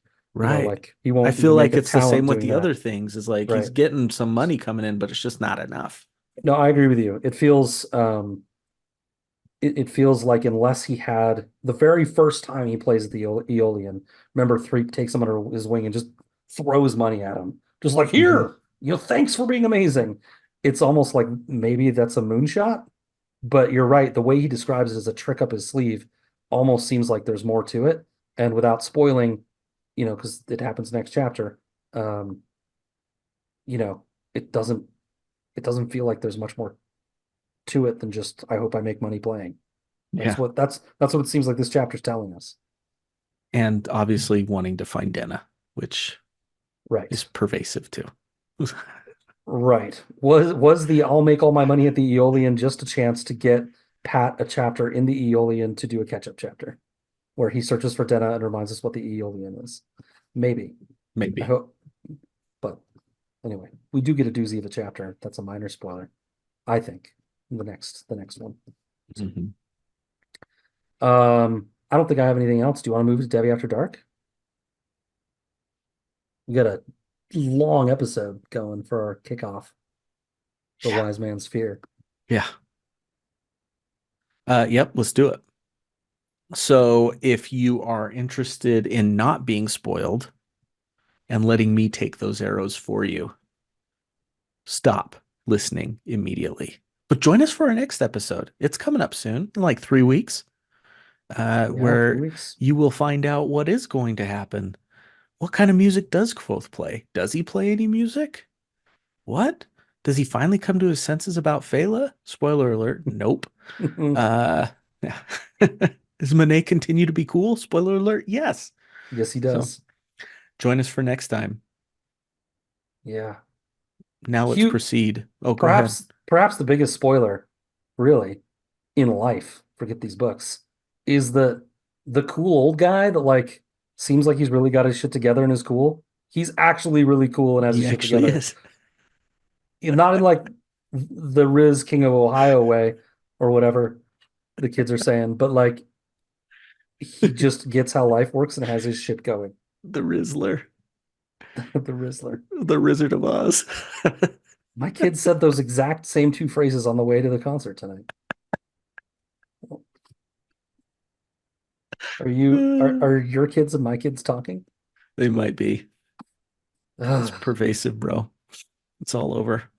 You notice I call you bro all the time now. That's another one. I hadn't noticed. Uh, Yeah. Bro's back. Bro is back big time. Interesting. Yeah. Interesting. Yeah. Bro is back. Hmm. Okay. Devi After Dark. All right, dude. I'm gonna kind of let you guide these a little bit. Yeah. Um, being as I put stuff in here, but all of it is new and exciting to me. Hmm. Um, yeah, I have, let's see. First of all, my brass barrels thing, I think I kind of figured that one out anyways. I don't know if Okay. that's super spoilery, like him getting the custom made brass barrels. I wonder if it's just as simple as wanting Bass to be able to get into the barrels without hurting himself. Yeah, I mean, I'm sure Bass could figure it out without hurting himself, but at least, at the very least, it shows, um, well, uh, it might allow him to give Graham a little bit more money, like I was Yep. talking about, like Yep. to Give throw some Graham some money into the work. economy. Yep. Give But Graham some work. but yeah, I think at least it shows us that Kvothe is thinking about Bast. He's considerate of him. He's thinking about him all the time. You know, they're like life partners at this point. They're They're pals. they're Hetero life pals, and mates. they think of each other all the time. And even for something as silly as what metal should I put on a barrel, even though I'm sure Bast could navigate it anyway, he makes the decision for him. Yeah. Um, So check that one off the list. okay. Well, we just covered it anyway, so we can check it off the list for covering it. Hmm. Uh, Yeah, let's start with Princess Ariel. Yeah, who's Um, she? mentioned one time, Oh, good. the time we heard in this chapter, mentioned one time in the whole series. I Did believe you not. vet that with A Search of Ice and Fire? Oh, wait, wrong book series. I Never vetted it. mind. I vetted it with a few Reddit threads. Okay, good. Um, Well done. the one I'm looking at now is by a user named Cool. It's Qoou. This post was 7 years ago. Um, and it's called, if you guys want to go find it, Arya's Princess Ariel, no doubt about it. And it is, there are some leaps, in my opinion, some things that are less certain and more kind of maybe things, but makes a pretty compelling case that Ari is Princess Ariel. Um, we may have talked before and hinted that, Ari was a student at the university, um, maybe was cracked, and that's why Eloden knows her, maybe. Because remember, he knows her and they've talked and stuff. I Um, wouldn't be surprised. and that maybe something happened with, her getting expelled. There are theories that maybe she's the woman that Ambrose was after, and then kind of went that he promised he'd marry or something, and then turned back on it, and kind of maybe that's what Mm-hmm. cracked her. Mm-hmm. Dang. But that she's now maybe missing. This theory goes into all this stuff, and I won't cover it all for sure. It'd take forever. It is a long. I mean, A I'm lot of still those I'm are, still scrolling through it. Like it's long. dude. Um, Yeah. but the the crux of it is that she's a princess, that she went to the university under a pseudonym essentially, and then went missing, and ostensibly could be the way she could end up being the way that Kvothe gets audience with a king to end up killing them, No right? way. Well, if they're friends and close, this one even says maybe that she's in love with him. Um, you know, that and then it parallels another story later in a Wise Man's Fear, which we don't need to get into right now, but a tale they tell. Um, that that perhaps she's the one that gets him an audience with a king, that she returns, after he kind of maybe saves her and wakes her up a little bit, and she returns and brings him with him, and maybe that's what starts the war. It's interesting. I'm not sure I believe all of it just because it feels like it takes Denna out of the mix, and it feels like that maybe it feels like she's in there somehow. For But sure. lots of story to tell. There's certainly ways they could make that work. But it's an interesting theory. We don't get any other mentions of Princess Ariel, but my guess is that something with her death or her proposal or something maybe is part of what kicks off this war, is my guess. Ends up leading Yeah. to the killing of the king or something, and then from there the war. Which leads to Imagine, her growing fins instead of legs and and yes, living under the sea. and collecting forks. Yep. She's got 20. Um, Those are thingamabobs, I think. oh, my bad. Yeah. Uh, like imagine she does fall in love with him and he breaks her heart, right? Ruh-roh. And then, the king is upset about it, and I don't know. Who How knows? dare you besmirch the honor? Something, They end up fighting and something, yeah. yeah. Um, Dude, I like it. I want to talk about your the one you quoted. I know how this war started. I know the truth of it. Once you hear that, you won't be nearly so eager to run off and die fighting in the middle of it. I'm responsible for everyone who dies in this stupid war. He says at other points in the book, I think back in Name of the Wind, he talks about the Scrael is my fault. Like Hmm. all of this is my All of this fault. is my fault. Yep, Hmm. exactly.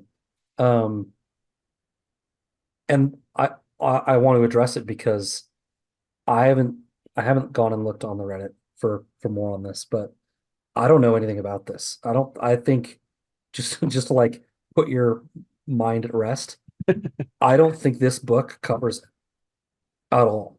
And Good I kind of alluded night. to that earlier when I said, when we were talking about the narrow view, I don't think Patrick gives us we get more in this book than we got in Name of the Wind, but very, very little really about the details of the state of the world, Man, especially as it is now, as it he is in, intended this series to be a trilogy, right? yeah, Homeboy's got some work to do. which, right, which is why, like a lot of the theories around George, I think are kind of similar. Like, Yeah. is he having trouble tying up all of the ends in a satisfactory way? We know that Pat is a perfectionist, right? Like he goes through countless edits.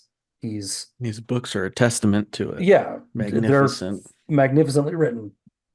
Um, but is he, I haven't heard this or read it or anything. I wonder, if he's just having trouble tying it up in a satisfactory way Yeah. that isn't 1,700 pages, right? That will break the spine of a paperback. So, uh, anyway, I don't, I'm covering it to not cover it. I don't think we know. I'm gonna go look a little closer, but I think it's meant to be. I think it's meant to be the tease that it is for us, right? Yeah. Oh, it's gotta be. Like, And then, of course, because I don't trust anything Kvothe says, I wonder, is this like him no, taking too much pressure upon himself and it sure, really isn't his fault? yeah. Or is it truly, did he set in motion some sort of events that, Another song for your list. Heard My Friend of Misery on the way back from the concert, Metallica song. ooh, You insist that the weight of the world should be on your shoulders. Misery. There's much more to life than what you see, my friend of misery. go James, Yeah. go Mr. Het. Uh, one of my favorites. Um, Eowyn, she bumped Metallica in the car with you? Is she down with the metal in the car? Or were you guys drive separately because she had the We dance did company drive. We stuff? actually usually go together. This time we went separately. And I took the boys. But yeah, she likes Metallica. She's been to a Nice. couple of their concerts with me. She's a fan. Nice. Yeah. It's very good. She's not as big a fan as I am, but she's a fan. That'd be tough. That'd be tough. That'd be tricky. There are much bigger fans than me for sure, but I do Yeah. enjoy them. Yeah. Yeah. All right. Um, Do you have any thoughts on these rings that Aaron brings up in the song? Because yes I and no. don't. Well, I think they're I think it's was it the end of the last book or is it the end of this book? I get the books confused sometimes, Matt. Like I think it's the end of the next book. Story of my life, bro. At the end of this book, he spends quite a bit of time telling the story of how his stories and legends have grown. That in doing them, and he does a lot of crazy shit that turns into stories in this book, lots. And in doing them and in telling how they were done, those legends just grow and grow and grow. And so I think, Gotcha. you know, I I think this is a poem or part of a song or whatever, right? That talks about these rings. I imagine they're just meant to be like the names he knows. Yeah. I was wondering about that. Um, Iron, at least, stone, wood. Yeah. but also um blood in a flowing band, the Mm-hmm. air whispered thing, Fire. Uh-huh. ice a flaw with him. Um, though those ones might be uh names that he knows. It does say the final ring was without name, which is interesting, meaning like maybe something he hadn't attained.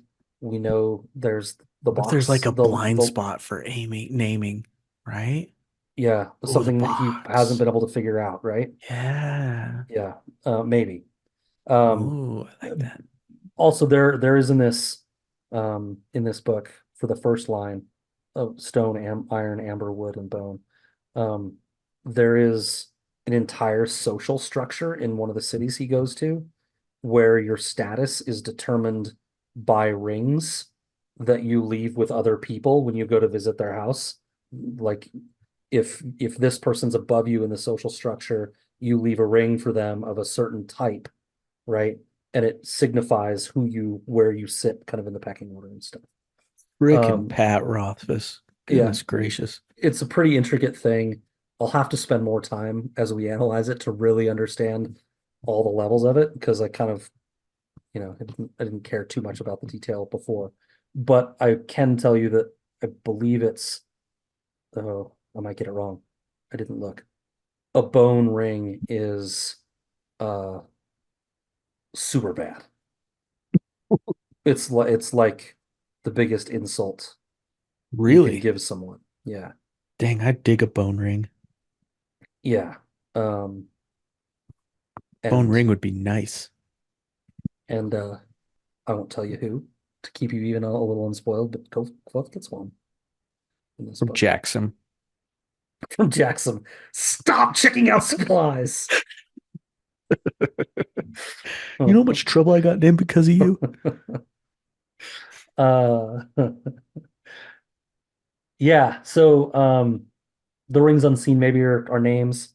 We know he has more than that number of names, but I kind of feel like it's just meant to be a story. More of the Uh, story and yeah, legend and everything. legend. Yeah, Nice.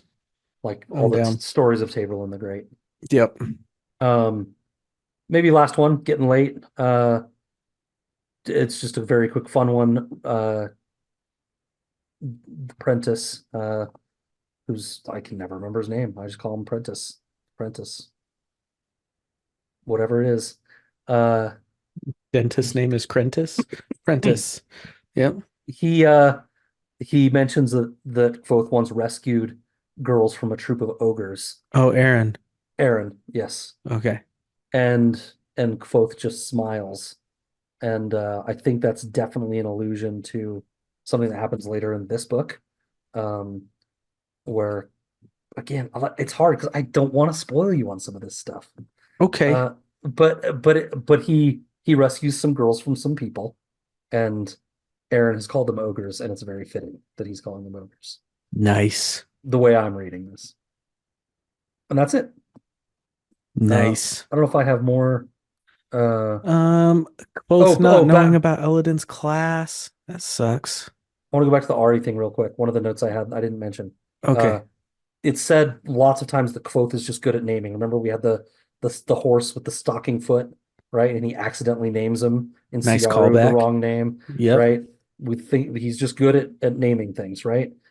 He picks out and names Master Ash, right? And we think maybe that works with Cinder, right? He's just good at naming things. He's picked Ari out of thin air, right? But it's Mm-hmm. very similar to Ariel, right? That's Mm-hmm. a name he just picked and maybe got right. So that's another piece of evidence people use for Nice that book. call out. I I like just it. forgot to mention it before. Sorry. Um, yeah, you asked about what thing? Elodin. Oh, in the Not class. telling him about the class. Yeah, seems super weird. Um, I wonder if it was well, what we're going to learn very, very soon. I'll spoil this one because it happens very soon. Well, reasonably soon. What we're going to learn is that Kvothe is going to take a semester off Nice. from school. Good And boy. Good boy. um, I wonder if it might be Ilodin's way of discouraging him from attending classes because he might know the game as well. And maybe even by not inviting him, he's trying to be an ally, to be like, don't come to my class. You need to take a semester off. Hmm. Um, we'll get more of that in if it's not the next episode, I bet it's the one after that. All right. Yeah. I'm excited. Yeah. If you hate the university, Matt, Titillated. this is the book for you. Yes. I freaking hate the university. I don't know why. I'm not like anti. He's I yeah. mean, I want student debt to be canceled as much as the next guy, all of that crap. Yep. And I don't know. The university just draws my ire. Looks like he's at the university for longer than I thought. Oh, poo. But still not, you know, not forever. I freaking hate that place. I hate the Masters. I don't even like Kilvin anymore, like I said. You'll get back to liking Kilvin. Don't worry. We'll see. There's enough likable stuff in here from Kilvin. All right. Right? One of those to change the game, you got to play the game things, maybe. Sure. I don't Maybe know. change it from the inside. Yeah. Hmm. All right. You ready to sign off? This has been a great night. It's been a fun It has chat. It's been been. very nice. It's been really good to catch up with you. So we haven't talked in a long time. We haven't. Yeah. This is important to me. Yes, me So, too. all right, dude. Let's see. I sign off first, don't I? Sure, you can sign off first. It doesn't Or have to do be that you? way. You usually do. Do I But it usually sign off doesn't first? you usually do, but it doesn't have to be that way. I don't care. Fine. Go there. Go then. I'm going. I'm Fine. gone. I'm Just gone. go.